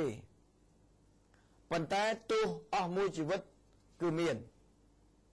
ប្រហារជីវិតគ្មានប៉ុន្តែឲ្យមួយអស់មួយជីវិតមានបាទអញ្ចឹងលោកអ្នកដែលបានសាកសួរមកខ្ញុំគឺចង់ដឹងច្បាស់បំផុតគឺថាតើលោកថោងសារ៉ាត់ជួលអ្នកទាំង 4 អ្នកនេះតម្លៃប្រមាណឥឡូវនេះចម្លើយរបស់គេបានឆ្លើយប្រាប់សមត្ថកិច្ចដែលបានសាកសួរហើយគឺអត់ឲ្យជាលុយទេតែឲ្យជាផ្ទះល្វែងឲ្យតែធ្វើកិច្ចការនឹងបានសម្រេចអញ្ចឹងបានន័យថាអ្នកទាំង 4 អ្នកនឹងបានស្មើគ្នាអញ្ចឹងអត់ទាន់បានអីទេតែបានសម្រេចហើយប៉ុន្តែឥឡូវនៅពេលដែលចាប់ផ្ដើមធ្វើគ្នាបានសម្រេចបាទផ្ទះល្វែងនឹងអត់បានទេលែងបានហើយដោយសារតែសមត្ថកិច្ចបានវែកមកឃើញបាទបានផ្ទះល្វែងនៅខាងព្រៃសរវិញបានជំនួសបាទហើយក៏មានការសាកសួរទៀតថាតើការតាមធ្វើឃាតលោកអុកញ៉ាអឹងមេងជឿនេះរយៈពេលប្រហែលថ្ងៃមកហើយបាទចម្លើយរបស់ជនជាប់ចោទទាំង 4 នាក់នេះបានឆ្លើយថាគឺតាមដានតែរយៈពេល1ថ្ងៃទេប៉ុន្តែតាមតាំងពីព្រឹករហូតដល់ល្ងាចទើបមានឱកាសនៅកន្លែងលក់ផ្លែឈើនឹងតែម្ដងបាទនេះជាចម្លើយរបស់ជនជាប់ចោទដែលបានឆ្លើយជុំវិញនឹងរឿងទាំងអស់នេះប៉ុន្តែឥឡូវលោកអ្នកចាំមើលស្ដាប់ពីសារបានខ្លះជុំវិញនឹងរឿងនេះខ្ញុំនឹងលើកឡើងឲ្យសភាលើកឡើងអំពីបញ្ហាព័ត៌មានទាំងអស់នេះឲ្យខាងសភាអនតាក់ទងនឹងរឿងនេះបន្តិចបាទសូមជួយសិនចាអង្គរៈ 4 នាក់របស់អង្គការថោងសារ៉ាត់ត្រូវបានចោទប្រកាន់ពីបទមនុស្សឃាតចាកាត់ទុកជាមុនតុលាការនៅយប់នេះគឺបានសម្រេចចោទប្រកាន់អង្គរៈចំនួន 4 នាក់របស់លោកអុកញ៉ាថោងសារ៉ាត់ពីបទមនុស្សឃាតទុកជាមុននិងសំគំនិតនៅក្នុងករណីឃាតកម្មលើរូបលោកអុកញ៉ាអឹងមេងជឺសមត្ថកិច្ចព្រហ្មទណ្ឌកម្រិតធ្ងន់នៃស្នងការដ្ឋាននគរបាលរាជធានីភ្នំពេញកាលពីរសៀលម៉ោង 3 ថ្ងៃទី 4 ខែធ្នូឆ្នាំ 2014បានបញ្ជូនខ្លួនអង្គរៈ 4 នាក់របស់អុកញ៉ាថោងសារ៉ាត់មកកាន់អัยការអមសាលាដំបងរាជធានីភ្នំពេញដោយភ្ជាប់សេចក្តីសន្និដ្ឋានពីបទឃាតកម្មកាត់ទុកជាមុនពាក់ព័ន្ធការបាច់សម្លាប់លោកអុកញ៉ាអឹងមេងជឺ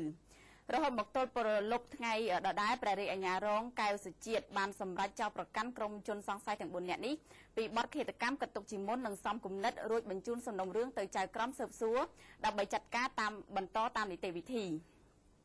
ដោយឡែកអុកញ៉ាថោងសារ៉ាត់ជាមេខ្លោងពុំទាន់ត្រូវបានចាប់ខ្លួននៅឡើយទេទោះបីជាយ៉ាងណានៅព្រឹកថ្ងៃទី 5 ខែធ្នូឆ្នាំ 2015 នេះសមត្ថកិច្ចនឹងបញ្ជូនអង្គរៈ 4 នាក់របស់អុកញ៉ាថោងសារ៉ាត់មកតុលាការម្ដងទៀតដើម្បីឲ្យចៅក្រមស៊ើបសួរសម្រាប់ឃុំខ្លួនដាក់ពន្ធនាគារអង្គរៈទាំង 4 នាក់នេះគឺមានឈ្មោះថាសៀងវិស្នាអាយុ 44 ឆ្នាំ គឺជាជនដៃដល់ត្រូវបានតុលាការចោទប្រកាន់ពីបទឃាតកម្មកាត់ទុកជាមុនឈ្មោះមាសសម្បត្តិអាយុ27ឆ្នាំអ្នកបើកម៉ូតូការពារឈ្មោះកយចន្ទថុលអាយុ29ឆ្នាំចា29ឆ្នាំគឺជាអ្នកមើលផ្លូវឈ្មោះលីសៅអាយុ28ឆ្នាំអ្នករត់ម៉ូតូចាជាអ្នកដប់ជនដៃដល់ត្រូវបានតុលាការចោទប្រកាន់ពីបទសំគំនិតក្នុងអំពើឃាតកម្មកាត់ទុកជាមុនឈ្មោះសៀងវិស្នាឈ្មោះមាសសម្បត្តិនិងឈ្មោះកយចន្ទថុលត្រូវបានសមត្ថកិច្ចឃាត់ខ្លួនកាលពីថ្ងៃទី1ខែធ្នូឆ្នាំ2014នៅចំណុចក្បែរស្ពានទី2ភូមិចម្រើនផលសង្កាត់បឹងទំពុនខណ្ឌមានជ័យគណៈធ្វើដំណើរតាមរថយន្តទំនើបមួយគ្រឿងរួមមានអង្គញាថោងសារ៉ាត់ចាសូមអធិស្ឋានការពីវេលាថ្ងៃត្រង់ថ្ងៃទី3ខែធ្នូឆ្នាំ2014ជនសង្ស័យទាំង4នាក់នេះត្រូវបានចោទប្រកាន់ក្នុងសំណុំរឿងបាញ់សម្លាប់លោកអង្គញាអឹងមេងជឺប្រព្រឹត្តកាលពីវេលាម៉ោង 7:18 នាទីយប់ថ្ងៃទី22ខែវិច្ឆិកាឆ្នាំ2014ខណៈពេលលោកអង្គញាអឹងមេងជឺចុះពីរថយន្តលេខស៊ី507ដើម្បីទៅទិញផ្លែឈើនៅមុខហាងលក់ផ្លែឈើឡៅតិចសេងស្ថិតនៅក្នុងផ្លូវលេខ274សង្កាត់ទួលស្វាយព្រៃទី2ខណ្ឌចំការមនកម្លាំងអាជ្ញាធរមានសមត្ថកិច្ចកំពុងតែស្វែងរកតាមចាប់ខ្លួនលោកអាជ្ញាថោងសារ៉ាត់ដែលបានរត់គេចខ្លួនបន្ទាប់ពីបានដឹងថាអង្គរៈរបស់ខ្លួនបានសារភាពតាក់ទងនឹងករណីបាញ់សម្លាប់លោកអាជ្ញាអឹងវិញជឺកាលពីយប់ថ្ងៃទី3ខែធ្នូឆ្នាំ2014កម្លាំងសមត្ថកិច្ចបានដឹងថាបានដឹកនាំដោយលោកនាយឧត្តមសេនីយ៍ឯកជួនសវណ្ណស្នងការនគរបាលរាជធានីភ្នំពេញដោយមានការចូលរួមពីសំណាក់លោកព្រះរាជអាជ្ញារងមាសច័ន្ទពិសិដ្ឋបានចុះពិនិត្យបានចុះប្រតិបត្តិឆៃឆេបរិយ999នៅជាប់វត្តចាក់អង្រែក្រោមនៅនៅមុខបរិយញូវយ៉ក999នៅសង្កាត់បឹងទំពុនខណ្ឌមានជ័យដោយបានខាត់ខ្លួនឪពុកម្ដាយប្រពន្ធនិងប្អូនប្រុសរួមទាំងអង្គរៈសរុបទាំងអស់គឺ14នាក់នាំយកទៅសាកសួរនៅស្នងការដ្ឋាននគរបាលរាជធានីភ្នំពេញនិងដកហូតវត្ថុតាងមួយចំនួនអ្នកនាំពាក្យអគ្គស្នងការដ្ឋាននគរបាលជាតិបានមានប្រសាសន៍ថាកិច្ចប្រតិបត្តិការក្នុងការវែកមុខឃាតករបាញ់សម្លាប់លោកអង្គញាអឹងមីងជឺគឺទទួលបានលទ្ធផលហើយក៏បានធ្វើការខាត់ខ្លួនជនពាក់ព័ន្ធនិងវត្ថុតាងផ្សេងៗទៀតផងដែរលទ្ធផលនៅក្នុងកិច្ចប្រតិបត្តិការជាបឋមគឺកម្លាំងនគរបាលបានចាប់ខ្លួនជនសង្ស័យដែលជាឃាតករមួយរូបនិងបកពួកមួយចំនួនទៀតលោកបានបន្តថានៅពេលនេះនគរបាលបានចាប់ខ្លួនឃាតករម្នាក់និងបកពួក3នាក់ទៀតដែលជាអ្នកបើកម៉ូតូដប់ឃាតករនិងជនសង្ស័យ2នាក់ទៀតដែលជាអ្នកជិះម៉ូតូការពីក្រោយគណៈមេខ្លោងឃាតករគឺលោកគណៈមេខ្លោងឃាតករគឺលោកអញ្ញាថោងសារ៉ាត់កំពុងរត់គេចខ្លួនលោកបានបញ្ជាក់ថាក្នុងកិច្ចប្រតិបត្តិការនេះសមត្ថកិច្ចក៏បានចាប់ខ្លួនឪពុកម្ដាយលោកអញ្ញាថោងសារ៉ាត់ដែលជាអ្នកសំគំនិតក្នុងការលាក់ខ្លួនឃាតករនិងបកពួកដោយនគរបាលក៏បានដកហូតអាវុធចំនួន6ដើមនិងភស្តុតាងនានាមួយចំនួនទៀតផងដែរដោយឡែកមន្ត្រីនគរបាលព្រំប្រទានរាជធានីភ្នំពេញមួយរូបបានថ្លែងថាលោកតាំងសុកហៅថោងចម្រើនលោកតាំងសុកហៅលោកថោងចម្រើនជាឪពុកនិងឈ្មោះកៅសេរីមន្ត្រីយោធាពាក់សាក4កន្លះនៅក្រសួងការពារជាតិជាម្ដាយអុកញ៉ាថោងសារ៉ាត់ត្រូវបានសមត្ថកិច្ចឃាត់ខ្លួនកាលពីយប់ថ្ងៃទី3ខែធ្នូឆ្នាំ2014តាមប្រភពព័ត៌មានបានឲ្យដឹងថានៅព្រឹកថ្ងៃទី5ខែធ្នូឆ្នាំ2014នេះសមត្ថកិច្ចនឹងបញ្ជូនម្ដាយឪពុករបស់លោកអុកញ៉ាថោងសារ៉ាត់មកកាន់អัยការអមសាលាដំបងរាជធានីភ្នំពេញដែលភ្ជាប់នឹងសេចក្តីសន្និដ្ឋានចោទប្រកាន់ពីបទរារាំងសមត្ថកិច្ចនិងបទរក្សាទុកអាវុធខុសច្បាប់ការចោទប្រកាន់នេះបន្ទាប់ពីអ្នកទាំងពីរចេញមុខធ្វើសន្និសីទកាសែតដោយទុកឱកាសឲ្យលោកអុកញ៉ាថោងសារ៉ាត់រត់គេចខ្លួនដូច្នេះវាគឺជាការរំខាននិងរារាំងពីដំណើរការប្រតិបត្តិការរបស់សមត្ថកិច្ចនិងក្នុងប្រតិបត្តិការឆៃឆេសមត្ថកិច្ចបានរកឃើញអាវុធ6ដើមក្នុងភូមិគ្រឹះអ្នកទាំងពីរបាទនេះជាម្ដាយឪពុករបស់លោកថោងសារ៉ាត់បាទម្ដាយរបស់គាត់ឈ្មោះកែវសេរីហើយនិងឪពុករបស់គាត់ឈ្មោះថោងចម្រើនបាទគាត់ពាក់ព័ន្ធនឹងរឿងនេះគឺគាត់គ្រាន់តែជាប់ចោទទៅលើការលាក់កំបាំងនៅរឿងអាស្រូវទាំងឡាយដែលកូនបានប្រព្រឹត្តអាក្រក់នៅក្នុងសង្គមជាឃាតករសម្លាប់មនុស្សហើយដែលម្ដាយឪពុកមិនបានរាយការណ៍ទី1ដែលសមត្ថកិច្ចចោទទី2គឺលាក់ទុកអាវុធដោយខុសច្បាប់បាទអញ្ចឹងលោកអ្នកនេះជាការចោទដោយផ្នែកផ្លូវច្បាប់គឺចោទអញ្ចឹងហើយសម្រាប់ថ្ងៃនេះគឺ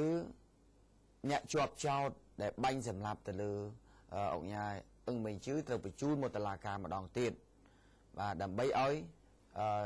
ចៅក្រមធ្វើការសាកសួរបាទអញ្ចឹងម្សិលមិញព្រះរាជអាជ្ញាចោទបាទឲ្យព្រះរាជអាជ្ញាសួរថ្ងៃនេះឲ្យចៅក្រមសាកសួរហើយនឹងអាចបញ្ជូនទៅព្រៃសរនៅល្ងាចនេះបាទហើយសូមមើលរូបភាពខាងដើមនេះលោកអ្នក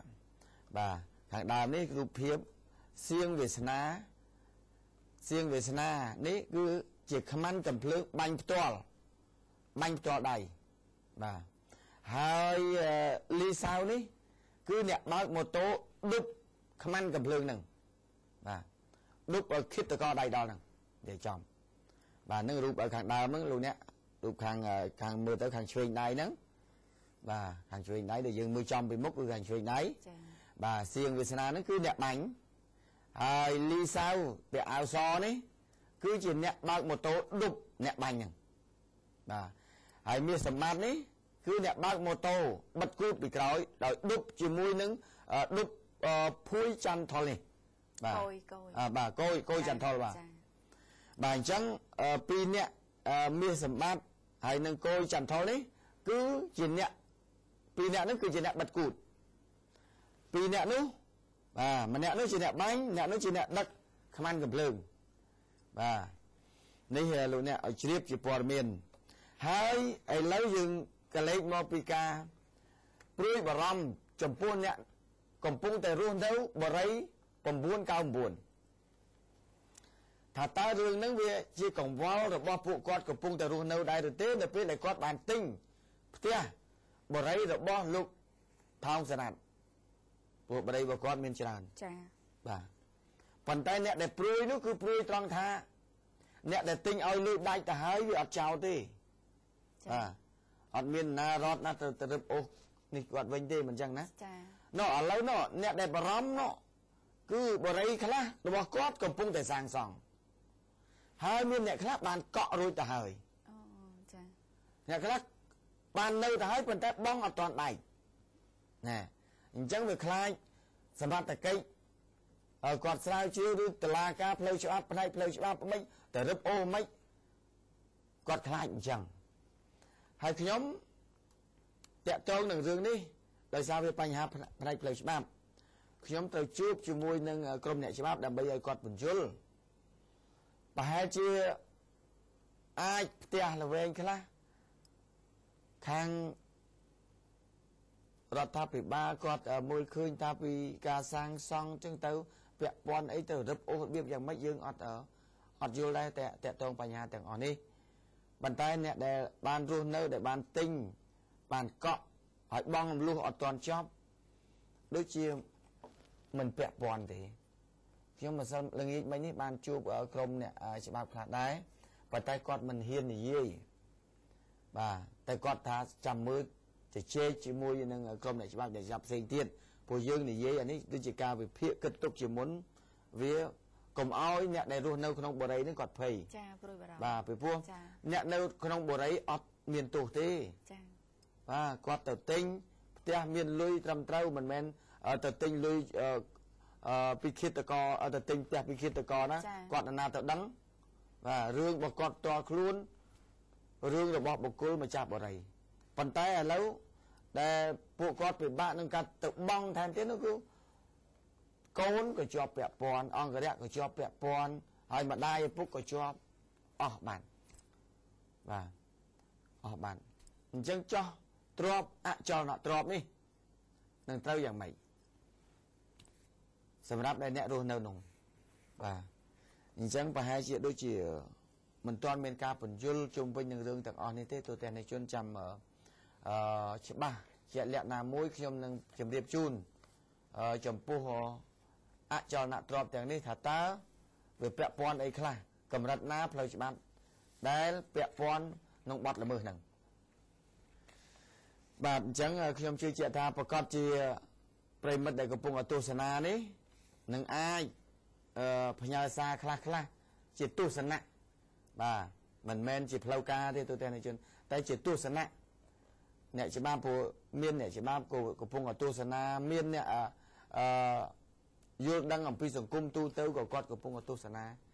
បាទអញ្ចឹងកាលណាបើសិនជាយើងនិយាយឲ្យចំឲ្យពិតដើម្បីឲ្យអ្នកដែលរស់នៅក្នុងបរិយនេះកុំឲ្យគាត់មានការមន្ទិលសង្ស័យបាទអញ្ចឹងសូមអធិស្ឋានចំពោះអ្នករស់នៅក្នុងបរិយដែលបានសួរមកខ្ញុំអត់បានបញ្ជាក់ឲ្យច្បាស់ជុំវិញនឹងរឿងនេះទេដោយសារតែខ្ញុំអត់ទាន់បានសាកសួរពីផ្លូវច្បាប់ថាតើវាពាក់ព័ន្ធកម្រិតណានៅពេលដែលម្ចាស់បរិយគាត់មានរឿងអញ្ចឹង ហើយអ្នកខ្លះដែលបានទិញបរិយហើយប៉ុន្តែមិនទាន់ដាច់បាទតែអ្នកទិញដាច់គឺផុតទៅហើយបាទតែអ្នកមិនទាន់ទិញដាច់ហើយអ្នកកំពុងតែកក់លុយមួយចំនួននៅពេលដែលបរិយនេះកំពុងបុកគ្រឹះបាទគាត់សួរចង់សាកសួរអញ្ចឹងតែវាពាក់ព័ន្ធអីខ្លះព្រោះឥឡូវកំពុងបុកគ្រឹះតែកាលណាមានអញ្ចឹងគ្រឹះនឹងទៅឈប់បាទមានអីទៅទៀតមានអាណាបញ្ជាទៀតចាអញ្ចឹងបរិយដែលគាត់កំពុងធ្វើគឺផ្អាកទាំងអស់ចាបាទកំពុងមានបញ្ហាជាងឯណាហ៊ានធ្វើចាបាទហើយយកលុយពីណាបាទមនុស្សម្ចាស់បរិយនឹងជាអ្នកពាក់ព័ន្ធរត់បាត់ទៅហើយណាចាបាទសូម្បីតែម្ដាយពួកគាត់ក៏ត្រូវបានគេខាត់ខ្លួនទៀតហ្នឹងអញ្ចឹងហើយដែលជាបញ្ហាកង្វល់អ្នកដែលបានកក់បរិយហ្នឹងបាទហើយសូមបញ្ជាក់ថាមកទល់នឹងពេលនេះបើយើងគិតចាប់តាំងពីព្រឹត្តិការណ៍កើតហេតុថ្ងៃបាញ់លោកអង្គញាអឹងមេងជឺមកទល់នឹងពេលនេះគឺវា13ថ្ងៃហើយបាទប៉ុន្តែបើគិតថ្ងៃចាប់ខ្លួនបានបន្តបន្ទាប់គឺរយៈពេល12ថ្ងៃគត់បាទ12ថ្ងៃគត់បាទនេះដែលយើងចង់បញ្ជាក់ហើយសកម្មភាពទាំងអស់នេះលោកអ្នកដែលគេយករូបភាពនិងសកម្មភាពទាំងនេះទៅពិនិត្យវិจัยជាមួយនឹងរូបសម្បត្តិផ្ទាល់នៃជនដៃដល់ហ្នឹងទៅដល់គេថាពិតប្រាកដបាទហើយក៏បានសារភាពខ្លួននេះក៏បានសារភាពថាតាមតាំងពីព្រលឹមរហូតដល់ល្ងាចទើបមានឱកាសឃើញបាញ់ដល់ញល់ដល់តែម្ដងបាទគេឲ្យថែមទៀតឃើញសាហាវអញ្ចឹងបាទនេះបើសិនជាឲ្យបង្ហាញមកមហាជននៅខាងក្រៅវិញមកតុលាការងាប់ចាបាទមហាជនឃើញសាហាវអញ្ចឹងពេកទាំងយើងទាំងគេចាមានមេតបម្នាក់គាត់ជាអ្នកតស៊ូ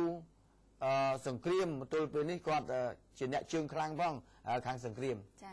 គាត់ប្រាប់ខ្ញុំអញ្ចេះគាត់ថាទេអានេះបាញ់សាហាវកាលពីគាត់សង្គ្រាមបាញ់គ្នាខ្លាំងប៉ុណ្ណឹងក៏មិនសាហាវដល់ថ្នាក់នេះដែរមនុស្សអញ្ចឹងគឺមិនដែលបាញ់សាហាវដល់ថ្នាក់ហ្នឹងទេគាត់និយាយចឹងគាត់ថាគាត់ដៃឆៅដែរមិនចេះខ្លាចគ្រាប់កំភ្លើងទេចាប៉ុន្តែគាត់ក៏មិនសាហាវដល់ថ្នាក់ហ្នឹងដែរខាងនេះសាហាវពេកគាត់ថាមើលឃើញវាសាហាវពេកចាសម្រាប់ទៅមនុស្សដែលគ្មានកំភ្លើងគ្មានសភាវុធនៅជាប់នឹងខ្លួនបាទគាត់ថា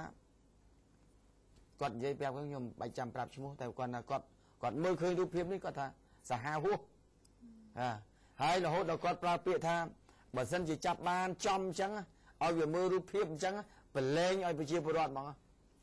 អូដល់គាត់ប្រើពាក្យអញ្ចឹង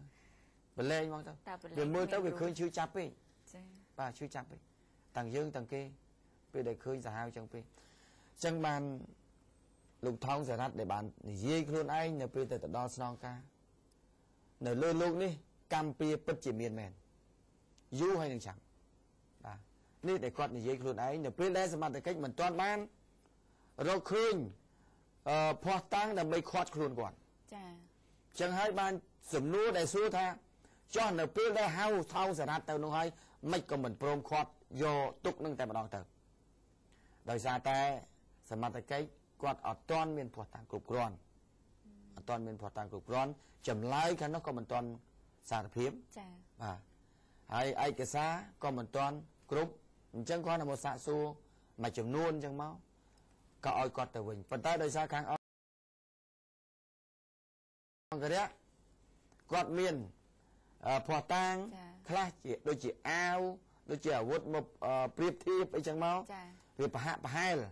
តែនោះនៅតែមិនទាន់ឆ្លើយអ្វីដែលឆ្លើយចំមែនតើនោះនៅពេលដែលសមត្ថកិច្ចឃាត់ខ្លួនអ្នកបើកម៉ូតូដឹកខ្មាន់កំភ្លើងហ្នឹងចាគាត់ចាប់ដើមឆ្លើយភ្លាមសមត្ថកិច្ចចេញប្រាវមកពាត់ផ្ទះហ្នឹងចេញផុតបាត់ចាបាទនេះអ្វីដែលសមត្ថកិច្ចគាត់ចង់បញ្ជាក់កុំអោយថាចោះហេតុអីខាត់ទៅហើយដោះលែងមកវិញចាគាត់ឆ្ងល់ហើយចាំបាច់អីមកតាមរកាត់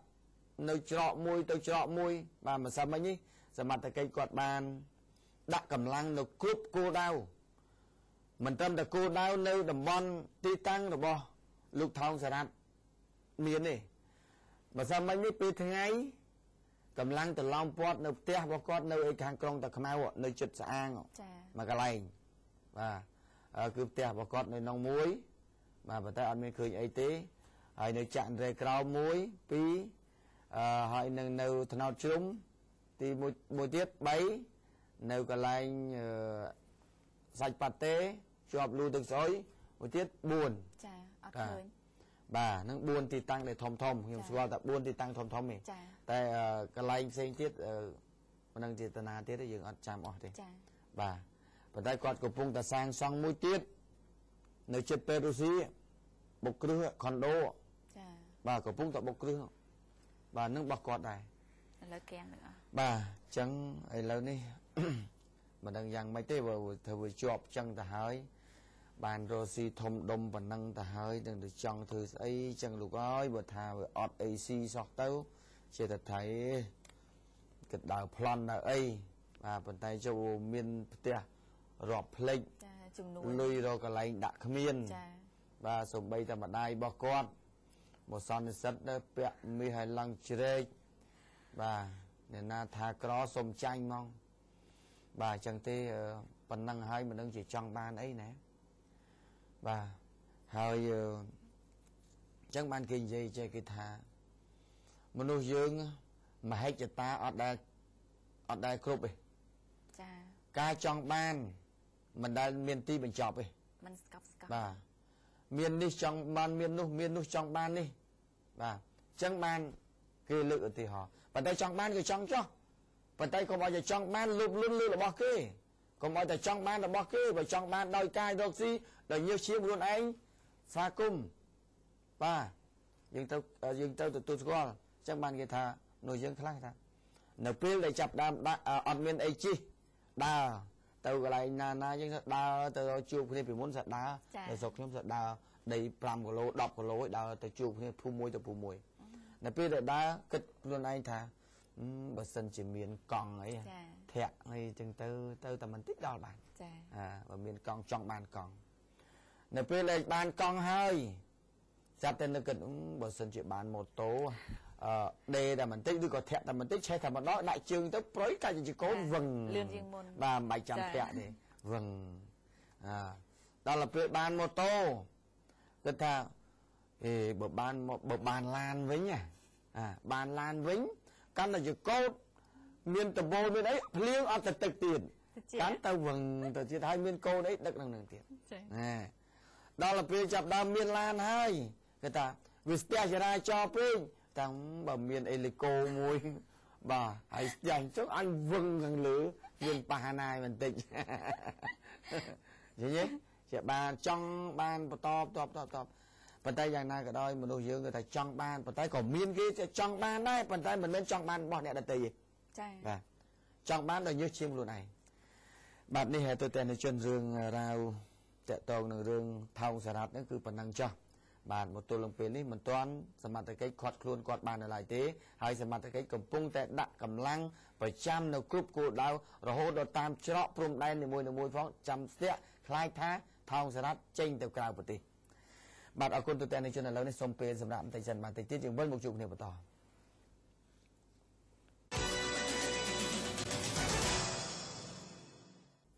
បាទទៅតែនៅជនយើងវិលមកជួប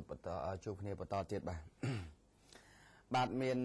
ទស្សនៈផ្សេងគ្នាជាច្រើនជុំវិញអំពីបរិយរបស់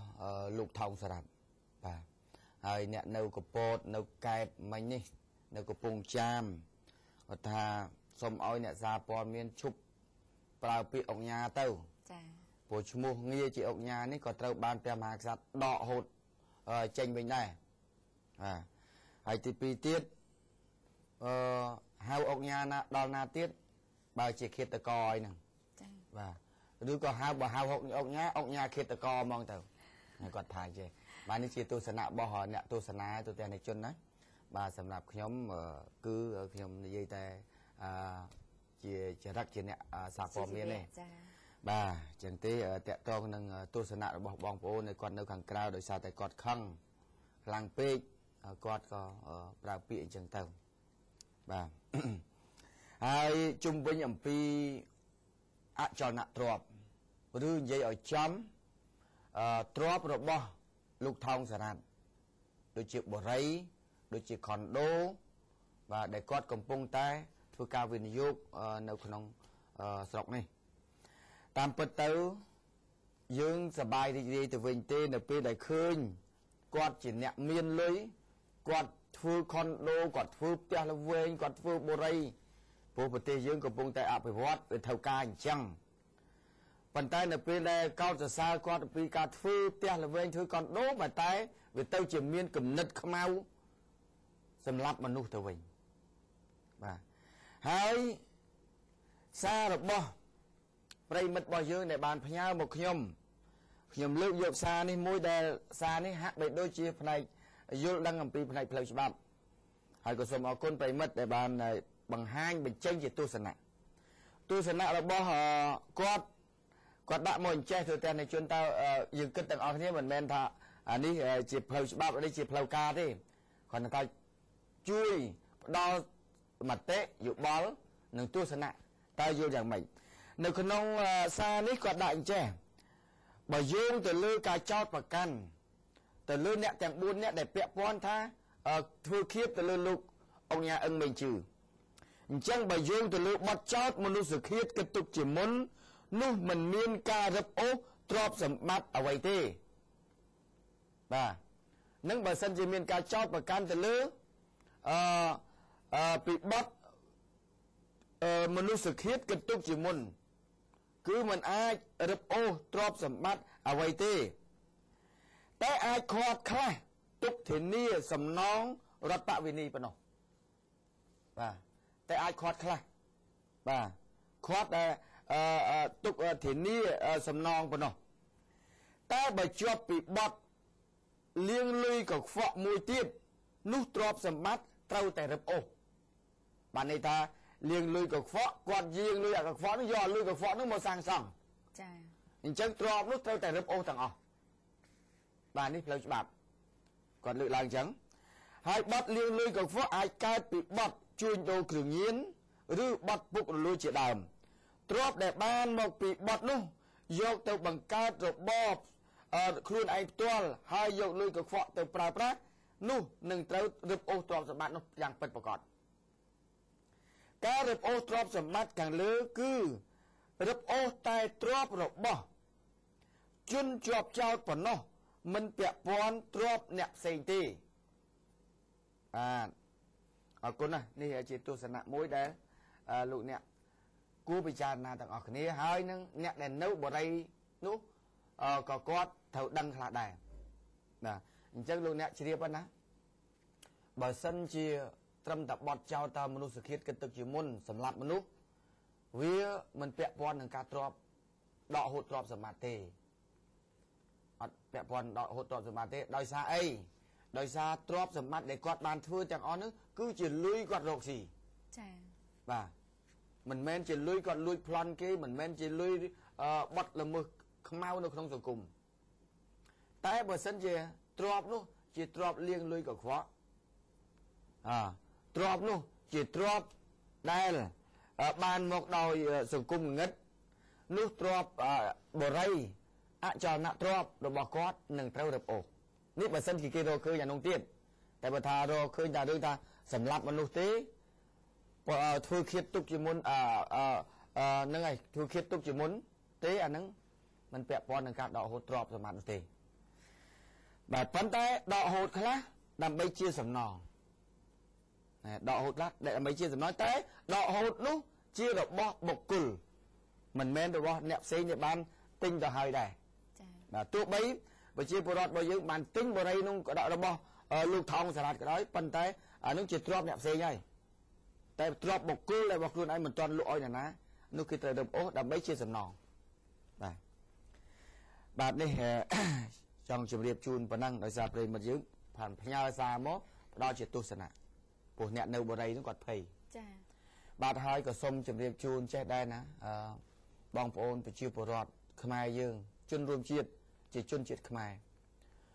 ហេតុអីបានជាហ៊ានលើកដៃសម្រាប់ខ្មែរគ្នាឯងបាទសាហាវណាស់បាញ់សម្រាប់សាហាវណាស់អញ្ចឹងបើសិនជាលោកអ្នកខ្លះដែលគាត់គិតថាគ្រោងទុកជាមុននៅអ្វីមួយប៉ុនប៉ងបំណងទៅលើនរណាមួយសូមឲ្យគិតថានេះជាជីវិតរបស់មនុស្សម្នាក់ដូចយើងដែរតើគេចង់រស់ដែរទេ យើងជាឃាតករយើងចង់រស់តែលោកអ្នកត្រូវគិតថាបើសិនជាបានលុយពីការស៊ីឈ្នួលដោយការសម្លាប់គេទ្រព្យសម្បត្តិនោះមិនមែនជាទ្រព្យសម្បត្តិត្រជាក់ទេលោកអ្នកគឺជាទ្រព្យសម្បត្តិក្តៅហើយលោកអ្នកយូរហើយនឹងឆាប់គង់តែគេសងសឹកវិញទេបាទអញ្ចឹងចូលមានឬក៏ក្របានដោយភាពយុត្តិធម៌មានឬក៏ក្របានដោយភាពប្រឹងប្រែងដោយញើសឈាមខ្លួនឯងបាទយ៉ាងហោចបំផុតក៏គិតថាជីវិតគេក៏ចង់រស់យើងក៏ចង់រស់យើងជាឃាតករក៏ចង់រស់ដោយសារតែយើងចង់បានទ្រព្យសម្បត្តិច្រើនចង់បានផ្ទះនៅដល់កំពង់ពោះនោះយើងសុខចិត្តសម្លាប់មនុស្សម្នាក់បាទតែជីវិតគេចង់រស់ដែរទេបាទអញ្ចឹងទេសូមឲ្យបងប្អូនប្រជាពលរដ្ឋរបស់យើងចេះស្រឡាញ់គ្នាក្នុងនាមជាខ្មែរបាទហេតុអីបានជាហ៊ានសម្លាប់គ្នាសាហាវបាទគេមានប៉ុន្តែដោយសារតែគេខំប្រឹងរកប៉ុន្តែបើសិនជាគេមានដោយសារតែការប្លន់កັບកេងពីអ្នកដតីដើម្បីមានបានខ្លួនឯងអានឹងទុកឲ្យសង្គមជាអ្នកកាត់ទោសចុះបាទទុកឲ្យសង្គមជាអ្នកមើលឃើញជារួមចុះនេះជាអំពើរបស់គាត់បាទប៉ុន្តែបើសិនជាគេមានដោយញើសឈាមមកគេខំប្រឹងរកគេកុំឈ្នានេះគេកុំនិន្ទាគេខំប្រឹងរកដើម្បីមានអ្នកណាមួយក៏គេចង់ជីវិតមានបានទ្រព្យសម្បត្តិលោកស្ដំកិត្តិយសមានគេឈ្មោះល្បីល្បាញដែរបាទដូចតែគ្នាទេប៉ុន្តែមិនមែនចង់បានល្បីជន់គេផលិតទេចង់បានខ្លួនឯងល្បីជន់គេផលិតទេចង់បានធំខ្លួនឯងសម្លាប់គេទេឬក៏ផ្ដួលគេទេសំខាន់ដោយភាពយុត្តិធម៌តែភាពត្រឹមត្រូវនោះទើបសង្គមទទួលយកបានបាទអរគុណទូទាំងជនឥឡូវនេះយើងវិលទៅសាច់រឿងរបស់យើងបាទតាក់ទងបញ្ហាសន្តិសុខចាឥឡូវនេះចូលមករឿងទៀតដែលពាក់ព័ន្ធជាមួយនឹងជនសង្ស័យ3នាក់គឺបាញ់នគរបាលព្រហ្មទណ្ឌកម្រិតស្រាល2គ្រាប់បាញ់ទៀតចាបាញ់ទៀតហើយនគរបាលព្រហ្មទណ្ឌកម្រិតស្រាលស្នងការរដ្ឋាស្នងការនគរបាលរាជធានីភ្នំពេញម្នាក់គឺចេញពីចាក់សាំងត្រូវជនសង្ស័យបាញ់2គ្រាប់សំណាងល្អគឺមិនមានរងរបួសធ្វើឲ្យមានការភ្ញាក់ផ្អើលកាលពីវេលាម៉ោង 8:10 នាទីយប់ថ្ងៃទី4ខែធ្នូត្រង់ចំណុចស្ថានីយ៍ប្រេងឥន្ធនៈប្រាថ្នាតាមផ្លូវជាតិលេខ3កែងផ្លូវបេតុងភូមិព្រៃព្រីងខាងត្បូងសង្កាត់ចំចៅខណ្ឌពោធិ៍សែនជ័យតាមប្រភពព័ត៌មានបានឲ្យដឹងថាមុនពេលកើតហេតុជនរងគ្រោះគឺជាមន្ត្រីនគរបាលព្រហ្មទណ្ឌកម្រិតស្រាលស្នងការនគរបាលរាជធានីភ្នំពេញជិះម៉ូតូIcon មិនចាំពណ៌មួយគ្រឿងចូលចាក់សាំងក្នុងស្ថានីយ៍ប្រេងសាំងគឺប្រាថ្នាចារួចហើយជិះម៉ូតូចេញមកវិញគឺឮសំឡេងវិទ្យុតាក់ទងស្រែកធ្វើឲ្យជនសង្ស័យមានគ្នា3នាក់ជិះម៉ូតូ Honda Dream ពណ៌ខ្មៅដែលនៅអង្គុយរងចាំធ្វើសកម្មភាពវាយប្លន់នៅកន្លែងងងឹតហើយស្ងាត់ឃើញចាក៏បានជិះម៉ូតូរត់គេចបានប្រមាណជា10ម៉ែត្របានដកកំភ្លើងបាញ់សម្ដៅជនរងគ្រោះចំនួន2គ្រាប់តែសំណាងល្អគឺមិនមានរងរបួសក្រោយពេលកើតហេតុជនបង្ករត់គេចខ្លួនចំណែកឯជនរងគ្រោះបានស្រែកហៅសមត្ថកិច្ចមូលដ្ឋានចុះទៅដល់កន្លែងកើតហេតុរកមិនឃើញមានតែចារកមិនឃើញចោលនោះទេចាបាទនេះលោកអ្នកមិនដឹងជាជនដែលបាញ់មកលើសមត្ថកិច្ចគាត់ប៉ុនប៉ងថាអង្គុយនៅនឹងចាំប្លន់អ្នកដំណើរក៏មិនដឹងដែរប៉ុន្តែគាត់ជួនពេលដែលសមត្ថកិច្ចគាត់ទៅដល់ជននោះគាត់ឃើញសមត្ថកិច្ចក៏រត់ឲ្យបាញ់សម្ដៅសមត្ថកិច្ចប៉ុន្តែมันមានរបួសទេហើយលោកអ្នកណាប៉ូលីសកំពុងតែប្រចាំង7ដើរមើលឆ្វេងឆ្វាយអស់នេះគឺមិនមែនដៃឆ្លោះរកចង្រិតទេបាទគឺរកសបកកទុះបាទរកសបកកទុះដែលជនសង្ស័យបាញ់បាទកុំច្រឡំថាគាត់ប្រចាំង7មើលក្រោមនឹងដើររកចាប់ចង្រិតយកទៅក្លែមមែនបើឡើយមើលដើររកយ៉ាង7ដៃខ្វៃខ្វាត់ឆ្លងកែបឯតាមកែបទៅវាមានទឹកដើររកចង្រិតក្លែមតែតាមពិតដើររកសបកកទុះសោះចាចឹងបានគេថាពេលដែលឃើញមិត្តភ័ក្តិផ្ដិតមេដៃថ្មីចាថាទឹមទៅលក់ដីបានតោះទៅផឹកដល់ទៅផឹកឯនេះជាទៅមុខក្រៀមនេះទៅផឹកតាមគេទៅផឹកខ្វល់អីហ្នឹងដល់ពេលទៅផឹកអានោះពួកម៉ាក់វាថាតាពួកម៉ាក់នេះលក់ដីបានវាមានលុយច្រើនទៅដល់ពេលចាប់ដើមចេញថាតើចេញហ្នឹងឯងទឹមលក់ដីបានអញឃើញឯងផ្ដិតមេដៃថាអញថាលក់ ដីអាឈួតអីអញដិតមេដៃលេងប្រពន្ធហ្នឹងក៏មកដៃជិតតែឃើញឃើញដិតមេដៃឃើញក្រហមក៏មិនដៃជិតថាតែទៅលក់ដីថ្មីវើយគឺអញ្ចឹងដិតមេដៃលេងប្រពន្ធគាត់តែមានលុយណាស់ចឹងបានមុខក្រៀមជាពាក់គេមកពេលទៅតោះបន្តចូលមករឿងទៀតគឺចូលម៉ាសាកោជប់គឺបាត់លុយអស់$160បរិមម្នាក់ទៅនឹងមកពីក្រុងព្រះសីហនុមករកការងារធ្វើនៅក្រុងភ្នំពេញហើយបានចូលទៅកោជប់ម៉ាសាត្រូវអ្នកកោជប់នឹងលួចលុយអស់$160ប្រឹងចាប់ប្តឹងសមត្ថកិច្ចថៅកែសង$150ដើម្បីបញ្ចប់រឿងកើតឡើងនៅវេលាម៉ោង 8 យប់ថ្ងៃទី4ខែធ្នូនៅផ្ទះម៉ាសាកោជប់ភូមិព្រៃព្រីងខាងជើងសង្កាត់ចោមចៅខណ្ឌពោធិ៍សែនជ័យតាមសម្ដីជនរងគ្រោះគឺមានឈ្មោះថាហិនសារ៉ាត់ភេទប្រុសអាយុ40ឆ្នាំមុខរបរលក់ទូរស័ព្ទស្នាក់នៅភូមិ4សង្កាត់4ក្រុងព្រះសីហនុទើបនឹងមកស្នាក់នៅភូមិព្រៃព្រីងខាងជើងសង្កាត់ចោមចៅខណ្ឌពោធិ៍សែនជ័យដើម្បីរកការងារធ្វើហើយមុនពេលកើតហេតុគាត់អត់ស្រួលខ្លួនក៏បានទៅម៉ាសាកោជប់នៅក្នុងហាងម៉ាសាកោជប់ខាងលើដោយស្រាតខោជួរនៅជញ្ជាំងជាប់យ៉ាងណនបងអួចរួចហើយដេកកោជប់ប៉ុន្តែពេលដេកកោជប់បានបន្តិចជនរងគ្រោះខ្លាចបាត់លុយដាក់នៅក្នុងហោប៉ៅខោចំនួន$230ក៏ងើបទៅយកកាបូបលុយមកទុកចិត្តខ្លួនក៏ស្រាប់តែរកកាបូបលុយអត់ឃើញបែរជាឃើញកាបូបលុយជ្រុះនៅខាងក្រោមក៏រើកាបូបយកមកមើលឃើញនៅក្នុងរូតកាបូបដែលមានលុយគឺ$200នៅសល់តែ$40ហើយនៅក្រៅរូតហ្នឹងគឺនៅសល់តែ$30ទេសរុបទៅគឺបាត់លុយអស់$160ពេលដែលដឹងថាបាត់លុយហើយជនរងគ្រោះបានស្រែកឡូឡាឡាំប៉ាតែបានប្រាប់ថាបើសិនជាសងលុយគាត់គ្រប់ចំនួនវិញគឺគាត់នឹងមិនប្តឹងទេប៉ុន្តែថៅកែចេញមុខសងតែ$100ហើយជនរងគ្រោះមិនព្រមគឺបានទូរស័ព្ទប្តឹងសមត្ថកិច្ចចុះទៅដល់គឺបាននាំថៅកែទៅសាកសួរនៅប៉ុស្តិ៍ចោមចៅក៏ត្រូវបានថៅកែយល់ព្រមសង$150ដើម្បីបញ្ចប់រឿងថៅកែហ្នឹងគប់គិតសំគំនិតជាមួយកូនចៅខ្លួនឯងបាទនេះចេះយកទុកខ្លះខ្លាចអត់មានលុយជីអីទៅជីទៅដល់ផ្ទះណាបាទតកតងនឹងរឿងកោសជប់អស់កាបូបកោសជប់បាត់បង់ទ្រព្យសម្បត្តិនេះមិនមែនជាលើកទី1ទេអញ្ចឹងសូមឲ្យអ្នកកោសជប់ទាំងអស់ហ្នឹងអ្នកដែលមានខ្យល់នៅក្នុងខ្លួនហ្នឹងទៅកោសសូមអត់ប្រយ័ត្នប្រយែងខ្លាចលើពេលខ្លះគាត់កោសចំអាសរសៃញាក់ហ្នឹងគាត់ភ្លេចខ្លួនគាត់សរសៃញាក់បាទអញ្ចឹងបានឲ្យប្រយ័ត្នមែនទែនអ្នកខ្លះអស់រាប់ពាន់$ចាគឺជំនាញចឹងក៏មានកន្លែងគេកោសជប់កន្លែងគេចាប់សរសៃគេត្រឹមត្រូវគេការពារភ្ញៀវពួកគេដើម្បីរក្សានៅកិត្តិយសគេឈ្មោះឲ្យភ្ញៀវនឹងគេមកទៀតផ្ដល់ទំនុកចិត្តឲ្យភ្ញៀវហើយតកតងនឹងកោសជប់រីរងចេះបាទ10000នេះប៉ុន្តែដល់ពេលកោសជប់ចប់អស់$10លុយធីបបាទលុយដាក់តម្លៃខាងក្រៅ10000ចាប៉ុន្តែដល់ពេលកោសជប់ចប់$10អស់40000វាមិនចឹងវាមិនយល់មិនដឹងជាអាចកំបាំងអីអាហ្នឹងមិនខុសពីរឿងអ្នកជាងដាក់ដកថ្មិញណាចាជាងដកថ្មិញគេដាក់តម្លៃថាដកថ្មិញមួយ20000មិញ2 40000ចាដល់ពេលភ្ញៀវទៅដកថ្មិញស្រាប់តែដល់ពេលដកថ្មិញហើយគិតលុយ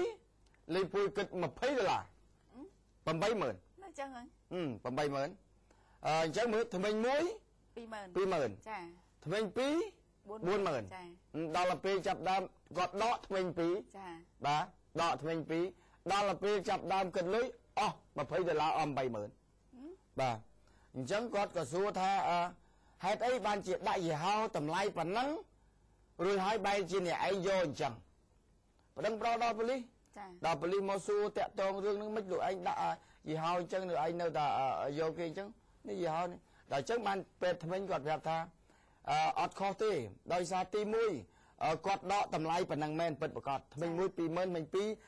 40000ប៉ុន្តែនៅពេលដែលគាត់ចាប់ផ្ដើមដកនោះមានភ្ញៀវរបស់គាត់ម្នាក់ទៀតមកអង្គុយចាំដកដែរដល់ចាំដកដែរដល់ពេលអាអ្នកដកមុននេះដកទៅវាស្រែកខ្លាំងពេកវាថ្លង់អាអ្នកគេអង្គុយចាំដកអាអ្នកអង្គុយចាំដកហ្នឹងវារត់ចេញទៅវាទៅចាំវាថ្លង់ពេកឡងអានេះស្រែកពេកចឹងទៅវាគិតតម្លៃអាអ្នករត់ចេញទៅនោះ គេត្រូវដក2ដែរតែលោកឯងស្រែកទៅវាអានោះគេចេញទៅខ្ញុំទៅខាត40000ទៀតបាទអញ្ចឹងខ្ញុំទៅថែម40000ពីលើដោយសារអ្នកឯងខ្ញុំដកទៅស្រែកលឺពេកបាត់មួយគេមួយគេបោកជាមួយអាមួយដែលរត់ចេញហ្នឹងចឹងបានពលាអូចឹងអានត្រូវចឹងត្រូវអញ្ចឹងទៅប៉ោះសិនបើតាគិតអញ្ចឹងទៅប៉ោះសិនចាអត់ទៅប៉ោះចឹងទៅនិយាយទូទាត់អីចង់ចំណេញបាទចឹងយ៉ាប់ចឹងបាទអានេះយ៉ាប់កោជប់10000នេះណាប៉ុន្តែដល់ពេលចេញមកវិញហេតុអីបានជា40000បាទអានឹងប្រហែលជាអាចកោជប់ចំអាសរសៃគេផាកเอาគេផាហើយដូចប៉ូលីសចឹងបាទបន្តចូលមួយរឿងទៀតបុគ្គលិកសន្តាគារ Nagawer គឺចេញពីធ្វើការត្រូវចោលប្លន់ម៉ូតូបុគ្គលិកសន្តាគារ Nagawer ម្នាក់គឺបានចេញពីធ្វើការមកដល់មុខផ្ទះត្រូវជនសង្ស័យវាយប្លន់យកម៉ូតូដោយសុវត្ថិភាពកាលពីវេលាម៉ោង 12 អាធ្រាត្រថ្ងៃទី 4 ខែធ្នូមុខហាងសវណ្ណីកាត់កញ្ចក់ផ្ទះលេខ 5B ផ្លូវលេខ 516 សង្កាត់បឹងកក់ទី 1 ខណ្ឌទួលគោកប្រពន្ធព័ត៌មានពីជនរងគ្រោះឈ្មោះសេងសុកងួនភេទប្រុសអាយុ31ឆ្នាំគឺជាបុគ្គលិកសន្តាគារ Nagawer ស្នាក់នៅផ្ទះកាត់ហេតុខាងលើបានឲ្យដឹងថាមុនពេលកាត់ហេតុរូបគាត់គឺចេញពីធ្វើការត្រឡប់មកត្រឡប់មកគឺចិត្តដល់ផ្ទះទៅហើយនៅសល់តែ100ម៉ែត្រទៀតប៉ុណ្ណោះស្រាប់តែមានជនសង្ស័យមានគ្នា5នាក់ជិះម៉ូតូ3គ្រឿងបានជិះម៉ូតូដេញតាមជនរងគ្រោះធ្វើឲ្យជនរងគ្រោះភ័យជិះរត់ដល់មុខផ្ទះគឺបានវាត់ចន្ទល់ម៉ូតូទុកចោលហើយរត់គេចខ្លួនស្រែកថាចោលហើយបានស្រែកថាចោលបានបន្តិចហ្នឹងក៏ស្ដាយម៉ូតូក៏រត់មកវិញត្រូវជនសង្ស័យគប់មួយដុំថ្មចំឆ្អឹងជំនីប្លន់យកម៉ូតូទៅបាត់ហើយទាំងឪពុកម្ដាយតែបើកទ្វារចេញមកគឺបានត្រឹមតែឈរមើលជនសង្ស័យគប់កូនប្រុសហើយប្លន់យកម៉ូតូតែប៉ុណ្ណោះចាគប់មកដុំអិនចាវាដេញប្លន់ទៅបានយកបានអត់មិញយកបានយកម៉ូតូទៅបាត់យកបាត់ទេចាឥឡូវនេះបន្តចូលមួយរឿងទៀតគឺបរិសម្នាក់គឺអង្គុយហិតកៅឆ្ងាញ់ជាងហូបបាយហើយសប្បាយទៀតបើតាមការអះអាងពីបរិសញៀនហិតកៅម្នាក់បានឲ្យដឹងថាទិញកៅអស់ 5000 រៀលអង្គុយហិតសប្បាយហើយឆ្ងាញ់ជាងហូបបាយទៅទៀតទៅធ្វើឲ្យគាត់ខ្លាយទៅជាមនុស្សដែលញៀនហិតកៅតែងតែមកអង្គុយហិតនៅក្បែរច្រមុះជ្រូកក្បាលថ្នល់ជារៀងរាល់យប់បរិសម្នាក់មិនប្រាប់ឈ្មោះគឺមានវ័យប្រមាណជា40ឆ្នាំដែលតែងតែអង្គុយឃើញដែលតែងតែឃើញអង្គុយហិតកៅនៅម្ដុំច្រមុះជ្រូកក្បាលថ្នល់និងមុខម៉ាកគីវីនៅមុខម៉ាតគីវីបានឲ្យដឹងថាគាត់ទិញកៅមួយកំប៉ុង 5000 រៀលយកមកហិតមានអារម្មណ៍ថាសប្បាយហើយឆ្ងាញ់ជាងបានហូបបាយជាមួយនឹងសាច់គោសាច់មាន់ទៅទៀតប្រជាពលរដ្ឋបានលើកឡើងថាច្រមុះជ្រូកក្បាលថ្នល់នេះគឺជាតំបន់អនាធិបតេយ្យប្រមូលផ្ដុំទៅដោយអ្នកជក់ថ្នាំអ្នកហិតកៅអ្នកនឹងចោលឆក់ចោលប្លន់ដែលតែងតែទៅចាំស្ទាក់ចាំធ្វើសកម្មភាពរហូតដល់សមត្ថកិច្ចនិងប្រជាពលរដ្ឋស្គាល់មុខអស់ទៅហើយប៉ុន្តែនៅតែចាប់ជនសង្ស័យហ្នឹងមិនបានចាបន្តចូលមួយរឿងទៀតប្រទះឃើញពស់ថ្លាន់2ក្បាលលូនចូលប្រឡោះគៀនដីឡូពស់ថ្លាន់ធំ2ក្បាលត្រូវបានបញ្ចាប់ផ្ទះប្រទះឃើញលូនមករស់នៅក្នុងប្រឡោះគៀនផ្ទះនៅសល់តែប្រឡោះតូចមួយនៅជាប់ផ្ទះលេខ 462B44 ជាប់អតីតរោងចក្រកុងហុងតាមមហាវិថីព្រះមនីវង្សសង្កាត់ទន្លេបាសាក់ខណ្ឌចំការមនធ្វើឲ្យមានការភ្ញាក់ផ្អើលនៅល្ងាចថ្ងៃទី 4 ខែធ្នូប្រពន្ធព័ត៌មានបានដឹងថាពស់ថ្លាន់2ក្បាលមិនដឹងថាលូនមកពីណាទេបានចូលទៅលាក់ខ្លួននៅក្នុងប្រឡោះជាប់ព្រំដីឡូដែលម្ចាស់ផ្ទះបានឲ្យដឹងថាកាលពីមុនគឺធ្លាប់មានពស់ថ្លាន់2ក្បាលលូនមករស់នៅក្នុងដីឡូដែរប៉ុន្តែគាត់បានប្រគល់ឲ្យអភិរក្សសត្វព្រៃយកទៅរក្សាទុកចំណែកពស់ថ្លាន់2ក្បាលនេះម្ចាស់ផ្ទះកំពុងតែតាក់ទងទៅអភិរក្សសត្វព្រៃចុះមកទទួលយកទៅរក្សាទុកដែរចាបន្តចូលមួយរឿងទៀតគឺជិះម៉ូតូវ៉ាក់គ្នាចុះរត់ដេញវាយគេអះអាងថាដេញតាមមុខសញ្ញាទៅវិញយុវជន2នាក់គឺជិះម៉ូតូ2គ្រឿងក្នុងស្ថានភាពស្រវឹងជោគជាំជិះម៉ូតូវ៉ាក់ជាមួយនឹងម៉ូតូ1គ្រឿងទៀតស្រែកដាក់គ្នាហើយចុះដេញវាយគេដែលអះអាងថាគេកំពុងតែដេញតាមចាប់មុខសញ្ញាទាំងខ្លួនឯងហ្នឹងគឺស្រវឹងជោគជាំធ្វើឲ្យមានការភ្ញាក់ផ្អើលកាលពីវេលាម៉ោង 10:30 នាទីយប់ថ្ងៃទី 4 ខែធ្នូមកស្ថានីយ៍សូគីមិចច្រមុះជ្រូកក្បាលថ្នល់ផ្លូវលេខ 271 កែងមហាវិថីព្រះមនីវង្សសង្កាត់ផ្សារដើមស្កើខណ្ឌចំការមនប្រពន្ធព័ត៌មានបានឲ្យដឹងថាមុនពេលកើតហេតុជនបង្កគឺមានគ្នា2នាក់ជិះម៉ូតូ FZ ពណ៌ក្រហមពាក់ស្លាកលេខនគរបាល 10999 និងម៉ូតូ Suzuki Nix ពណ៌សគឺជិះតាមមហាវិថីព្រះមនីវង្សពីជើងទៅត្បូងបានបត់ស្ដាំឆ្លងផ្លូវទៅផ្លូវលេខ 271បានវ៉ាក់ជាមួយនឹងម៉ូតូ Step ពណ៌សជិះតាមផ្លូវលេខ 271ពីកាតាលិចក៏ស្រាប់តែអ្នកបើកម៉ូតូ FZ បានស្រែកដាក់ម៉ូតូ Step ធ្វើ ធ្វើឲ្យអ្នកជិះម៉ូតូ step ស្រែកចាម៉ូតូ step ស្រែកដាក់វិញក៏ត្រូវអ្នកបើកម៉ូតូបង្កទាំងពីរគ្រឿងបានឈប់ម៉ូតូហើយរត់ដេញវាយគ្នាវាយជនរងគ្រោះធ្វើឲ្យជនរងគ្រោះភ័យបានរត់ចោលម៉ូតូក៏ស្រាប់តែអ្នកបើកម៉ូតូនិចដកយកកូនសោជិះចេញទៅបាត់បើតាមសម្ដីរបស់ជនរងគ្រោះបានប្រាប់ថាជនបង្កគឺជិះម៉ូតូអកសើជាមួយម៉ូតូរបស់គេហើយចុះពីលើម៉ូតូវាយគេម្ដាយទៀតចំណែកឯអ្នកបើកម៉ូតូបង្កអះអាងថារំលោភពួកគេចាដែលកំពុងតែដេញតាមចាប់មុខសញ្ញាចាដោយឡែកអ្នកបើកម៉ូតូស៊ុយសគីនិចបានយកកូនសោម៉ូតូជនរងគ្រោះជិះចេញទៅបាត់តតែ PM ចុះទៅជួយសម្របសម្រួលទៅអ្នកដែលដកយកសោម៉ូតូទៅបាត់នោះឲ្យម៉ូតូដប់យកកូនសោមកឲ្យវិញហើយបែកគ្នារៀងខ្លួនទៅវិញចាមិនហ្នឹងអត់យល់រឿងនេះមិនថាមិនអានៅខាងនោះលោបមិនដេញចាប់មុខសញ្ញាលោបមិនអរេចង់និយាយថាចេះម៉ូតូ MZ ហ្នឹងគេជិះមកពីផាក់ស៊ីនៅខាងក្រៅអញ្ចឹងណាចាជិះលេខតើអត់អីតែគ្រាន់តែមិញវាស្ដាប់វាមិនសូវយល់បាទអរគុណទៅតែអ្នកជនឥឡូវនេះសូមពេលសម្រាប់បន្តិចសិនបាទតិចទៀតវិលមកជួបគ្នាបន្តទៀតបាទ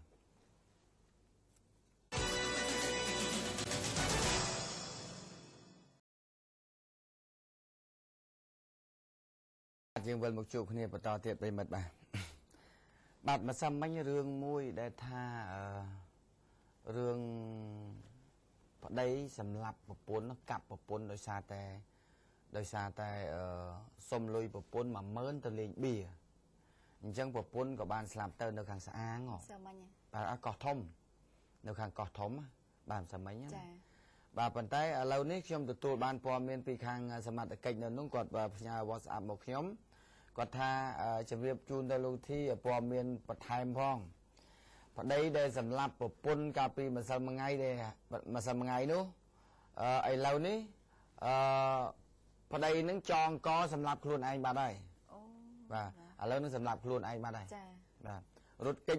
ពីការចាប់របស់សមត្ថកិច្ចប៉ុន្តែឥឡូវទៅចងកសម្លាប់ខ្លួនបាត់ហើយចានេះដែលរឿងហ្នឹងនៅខាងកោះធំ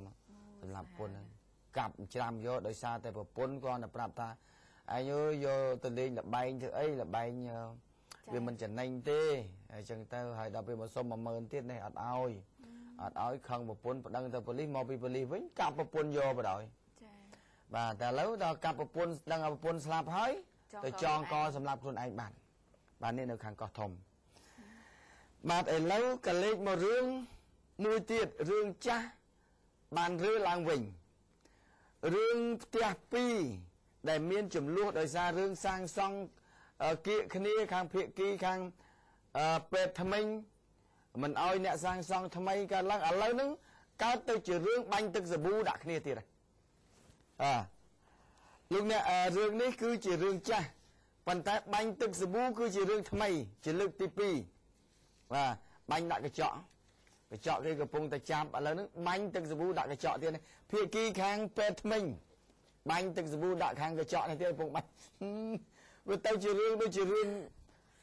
កុនគេថតតែមិនទេឥឡូវណាបាទហើយដល់ពេលចឹងទៅវាឈានដល់អាជ្ញាធរណោះទៅហាមឃាត់បាទនេះខាងមន្ត្រីខណ្ឌជាការមនបាទមន្ត្រីខណ្ឌជាការមនទៅហាមឃាត់កុំឲ្យផ្ទះហ្នឹងសាងសង់តទៅទៀតកុំឲ្យវាមានចំនួនរឿងនេះសូមរំលឹកបន្តិចទៅតែអ្នកជនរឿងបាញ់ទឹកសាប៊ូដាក់គ្នាហ្នឹងតាមពិតទៅវាកើតឡើងយូរទៅហើយបាទកើតឡើងយូរហើយដែលរវាងផ្ទះនៅជាប់គ្នាហ្នឹងគឺនៅចំណុចផ្ទះលេខ126និងលេខ128ផ្លូវ155ភូមិ5សង្កាត់ទួលតំពូងទី1ខណ្ឌចំការមនភាគីខាងពេទ្យថ្មិញនោះឈ្មោះអៀមស៊ីហូតបាទភេទប្រុសអាយុ56ឆ្នាំមុខរបរនឹងជាពេទ្យថ្មិញបាទផ្ទះជាប់កន្លែងការសាងសង់ថ្មីហ្នឹងហើយភាគីខាងអ្នកដែលធ្វើសំណង់ថ្មីនោះគឺលោកស្រីទៀងសីលៈអាយុ35ឆ្នាំមុខរបរគាត់លក់ខោអាវគាត់បានទៀងសីលៈហ្នឹងបានទិញផ្ទះកន្លែងដីកន្លែងហ្នឹងមួយចិត្តពេទ្យថ្មិញទេ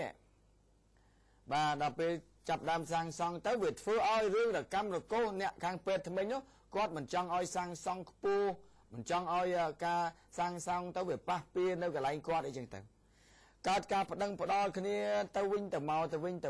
ដោយធ្វើឲ្យខាងភាគីខាងនោះក៏ទាសំណងជំងឺចិត្តអីទេរឿងភាគីទាំងពីរខ្ញុំមិនទេប៉ុន្តែគាត់ឥឡូវខ្ញុំនិយាយជារួមវិញបាទនិយាយជារួមរឿងនេះ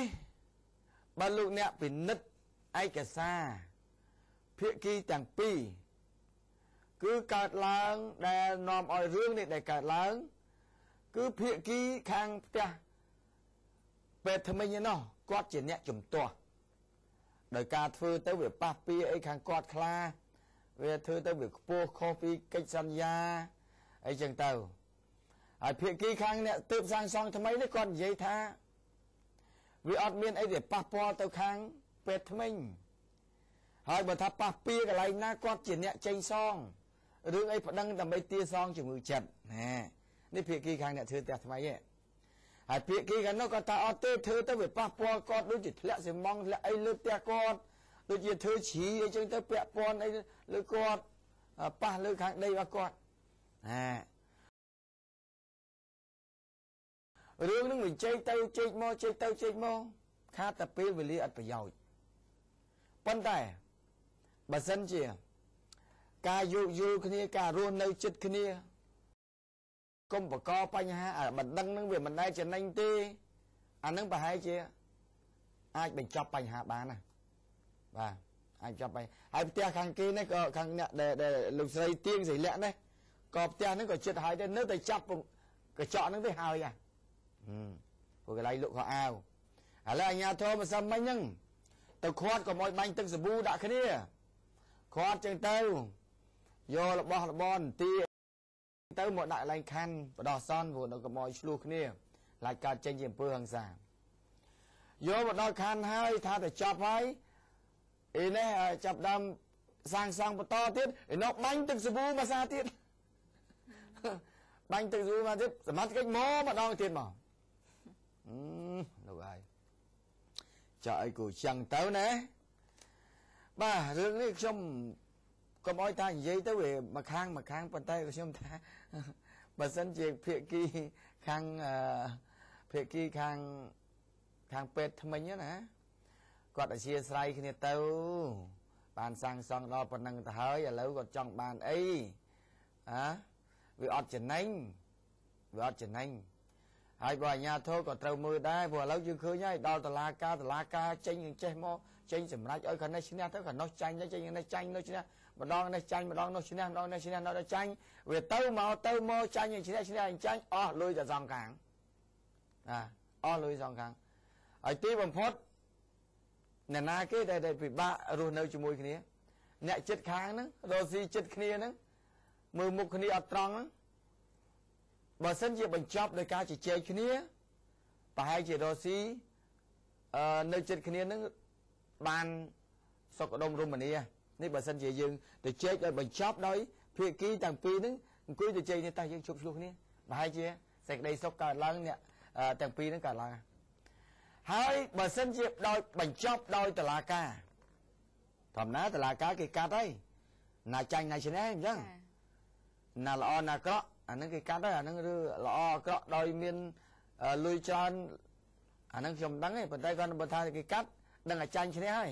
មានចាញ់មានឈ្នះហើយតែកាត់គេចាត់ទុកថាអញ្ជីងតែកាលណាអញ្ជីងវាមានខ្ពស់មានទាបហើយអ្នកចាញ់នឹងធ្លាក់ហើយកូនធ្លាក់ហើយអ្នកឈ្នះគឺបាសឆ្កើដែរ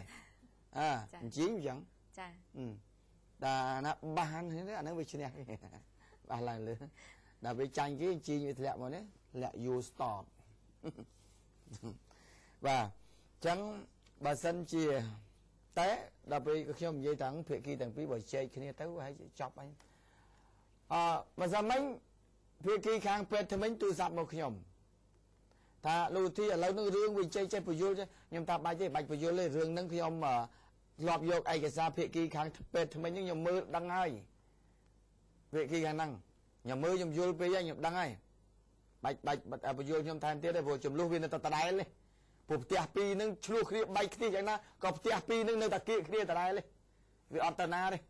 បាទមិនមែនពេទ្យថ្មិញគាត់សែងផ្ទះគាត់ទៅនោះមិនមែនខាងអ្នកសាងសង់ថ្មីគាត់សែងផ្ទះគាត់ទៅនោះទេ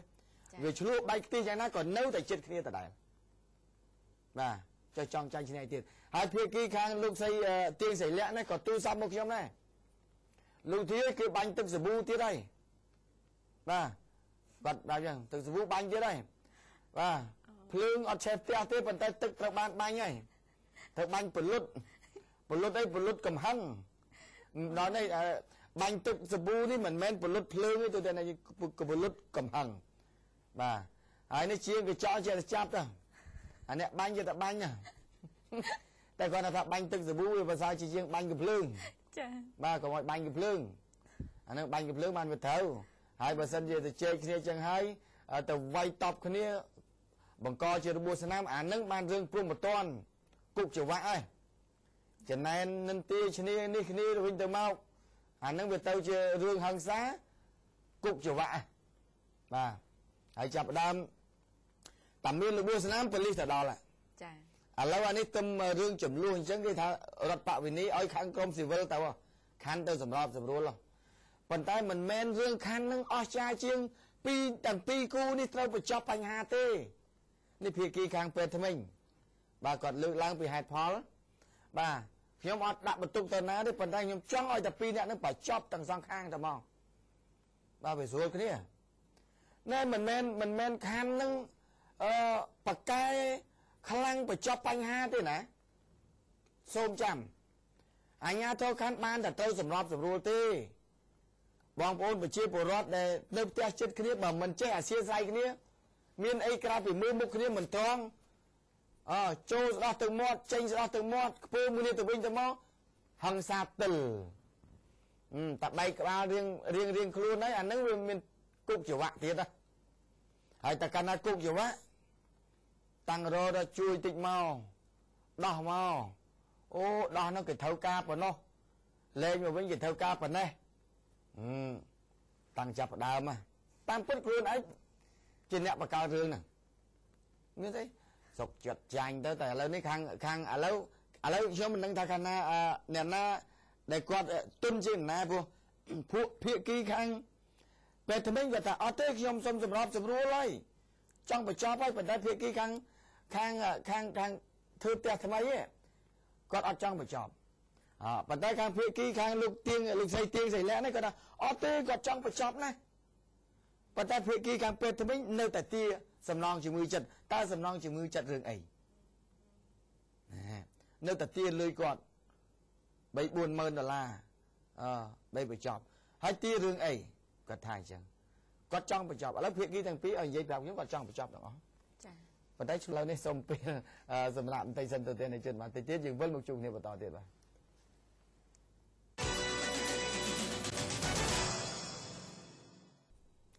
បាទយើងវិលមកជួបគ្នានៅវគ្គចុងក្រោយបាទមិញតាក់តងនឹងរឿងបាញ់ទឹកសាប៊ូដាក់គ្នាផ្ទះនៅទួលពូមិញភាគីខាងអៀមស៊ីហតបាទអៀមស៊ីនហតគាត់បានទូរស័ព្ទមកខ្ញុំមិញគាត់ថាគាត់ទទួលយល់ព្រមឲ្យខ្ញុំទៅអង្គុយកដាលដើម្បីបញ្ចប់បញ្ហាចឹងពេលចប់កម្មវិធីទៅអត់ទេចប់មិនទៅឲ្យជាប់ការងារជើនេះបាទឯងចាំខ្ញុំទៅអង្គុយកដាលប៉ុន្តែអង្គុយកដាលមិនមែនបានន័យថាខ្ញុំវិនិច្ឆ័យទេណាត្រូវដឹងហើយភាគីកាលនោះយល់ព្រមបញ្ចប់អត់ភាគីកាលនេះយល់ព្រមបញ្ចប់អត់ទៅចំណេញឲ្យខាតបើសិនជាបញ្ចប់ណាហើយអ្នកណាចំណេញអ្នកណាខាតបាទហើយខ្ញុំបើថាទៅអង្គុយកដាលខ្ញុំអត់ចង់ឲ្យអ្នកណាខាតទាំងអស់បើចំណេញទាំងពីរបាទបើខាតទាំងពីរបាទហើយដើម្បីឲ្យរស់នៅចិត្តគ្នារស់ស៊ីបានសុខដុមរមនាអញញឹមដាក់គ្នាឥឡូវនេះងាកចូលមករឿងទៀតដែលចាគឺស្រវឹងស្រាជិះម៉ូតូបុកខឿនចិញ្ចើមផ្លូវហើយដួលចាបរិមម្នាក់ស្រវឹងខ្លាំងពេកជិះម៉ូតូរេចង្កូតទៅបុកខឿនចិញ្ចើមផ្លូវបណ្ដាលឲ្យដួលបែកមុខបែកមាត់រថយន្តសង្គ្រោះទៅដឹកមិនព្រមឡើងរថយន្តទេ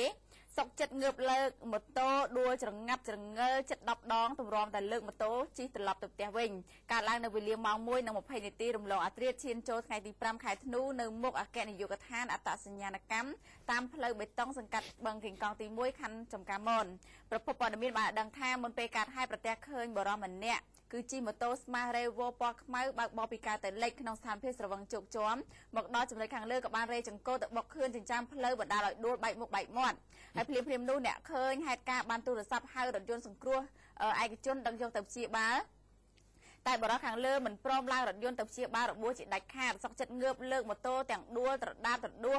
ងើបដួលចិត្ត10ដងទម្រាំលើកម៉ូតូរួចហើយឡើងជិះម៉ូតូលឿនស្លេវចេញទៅបាត់ដោយអ្នកឃើញហេតុការណ៍សួរថាមកពីផឹកស៊ីនៅណាហើយផ្ទះហ្នឹងនៅណា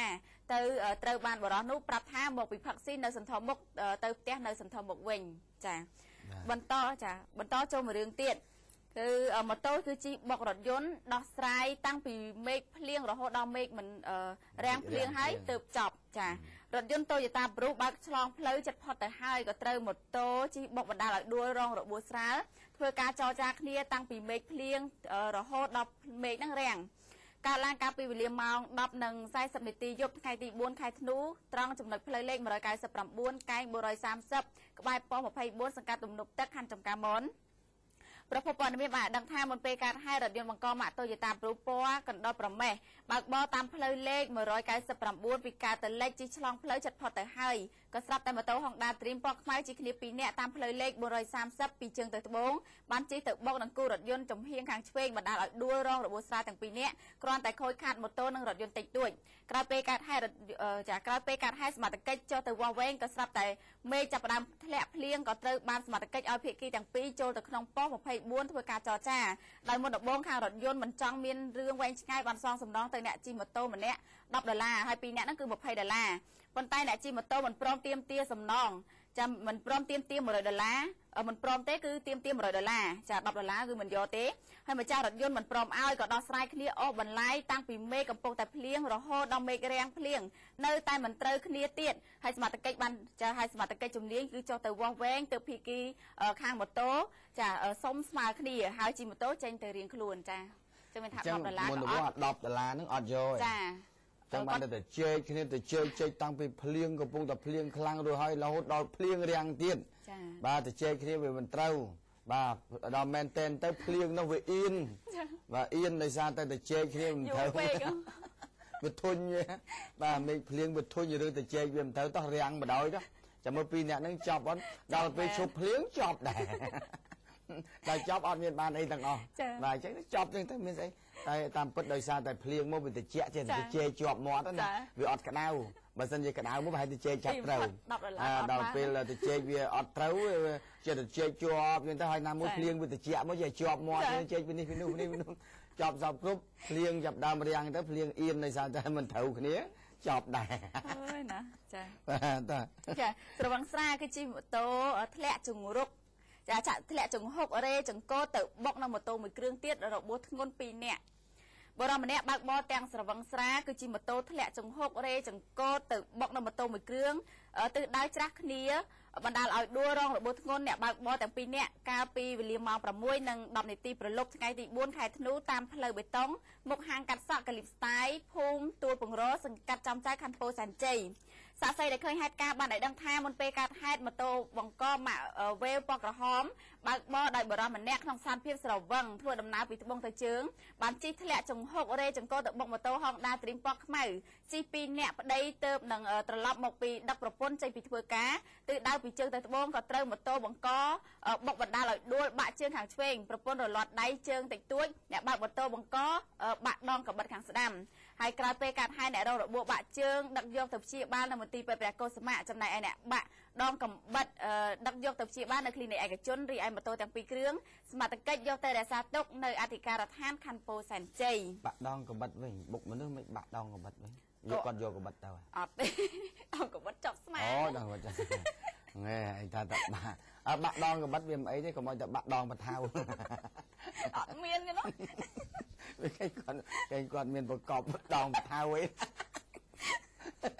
ដងចោទេលើបាទឬបានត្បូងមួយទៅបៃលិនឬបានត្បូងមួយត្បូងនឹងតម្លៃប៉ុន្មានត្បូងហ្នឹងត្បូងចោមទៅបៃលិនបានយាយាតលោកអើយបានទៅមិនបានមកបៃលិននេះសុំមកក្របមកលោកសុំមកក្របមែនដើរតែបន្តិចទៅជន់មានទឹងមកក្របមែនខ្ញុំសុំឲ្យច្បាស់អត់ប្រាប់គាត់បន់ហើយមិនព្រមប្រាប់ថាត្បូងសុំក្របអីក្របត្បូងប្រាប់ចេះអញ្ចឹងមិនថាបន់ស្រន់អីទៅប្រាប់ឲ្យច្បាស់ចាប្រាប់ឲ្យច្បាស់ហើយដល់ពេលខ្លះសុំត្បូងមួយមកសុំត្បូងមួយទៅដល់គេឈរចាំខាងមុខដាក់មកត្បូងចប់ ឃើញទេសុំត្បូងបងបៃលិនបងអាមានតម្លៃយើងបនសនបនអញ្ចឹងដល់ពេលយាយយ៉ានគាត់ដាប់បានដែរគាត់ថាបែបសុំត្បូងជាប់ដាក់បាំងបែកចាំទៅសុំមកគ្រាប់ដល់ពេលយាយយ៉ានគាត់ស្ដាប់ច្បាស់សុំគ្រាប់ឯងតែមុខមានទឺគាត់មិនសុំច្បាស់អាហ្នឹងបនក៏អញ្ចឹងដែរណាពេលជំនឿយើងទៅនិយាយអីឲ្យចំចាបាទអត់មានទៅអត់មានធ្វើអាស្រ័យគ្រប់លក្ខប្រុសក៏គ្រប់លក្ខដែរចាអត់មានបកមកវិញអរិយខាងស្រីគ្រប់លក្ខគេត្រូវហើយតែគាត់ណាប្រុសនេះលក្ខគ្រប់ស្រីបាទឥឡូវនេះដល់កុំវែងឆ្ងាយបាទឥឡូវនេះសូមជម្រាបជូនអ្នកនៅលងវែងខាងខេត្តឧត្តរមានជ័យនិងខេត្តព្រះវិហារហើយនៅជាពិសេសហ្នឹងនៅតំបន់លងវែងហើយនឹងតាពាំងប្រាសាទនៅឥឡូវនេះនៅលងវែងនេះគឺសមត្ថកិច្ចចម្រុះរបស់ខេត្តឧត្តរមានជ័យហ្នឹងបានចាប់រឹបអូសម៉ូតូដែលចោលលួចកាច់កចោលលួចគាស់ផ្ទះបាទនៅកន្លែងផ្សេងហ្នឹងឥឡូវហ្នឹងសមត្ថកិច្ចបានឆែកឆេរឃើញម៉ូតូចំនួន25គ្រឿងបាទអញ្ចឹងអ្នកដល់មានជ័យអ្នកលងវែងណាអ្នកស្ពាំងប្រាសាទអ្នកខេត្តព្រះវិហារគេលូអ្នកណាបាត់ម៉ូតូប្រហែលថ្ងៃកន្លងមកនេះអញ្ចឹងទៅយកម៉ូតូទៅមើលម៉ូតូរបស់ខ្លួននៅកន្លែងអធិការដ្ឋាននគរបាលស្រុកអន្លង់វែងបាទហើយម៉ូតូដែលរឹបអូសបាន25គ្រឿងនេះនៅចំណុចភូមិ9ប៉ែតក្នុងឃុំអន្លង់វែងស្រុកអន្លង់វែងខេត្តឧត្តរមានជ័យឥឡូវនេះសមត្ថកិច្ចឈានទៅដល់ការទៅឆែកឆេរផ្ទះមួយកន្លែងទៀតនៅតាពាំងប្រាសាទដោយសារតែចម្លើយមនុស្សចំនួន10នាក់ដែលត្រូវបានចាប់ខ្លួនហ្នឹង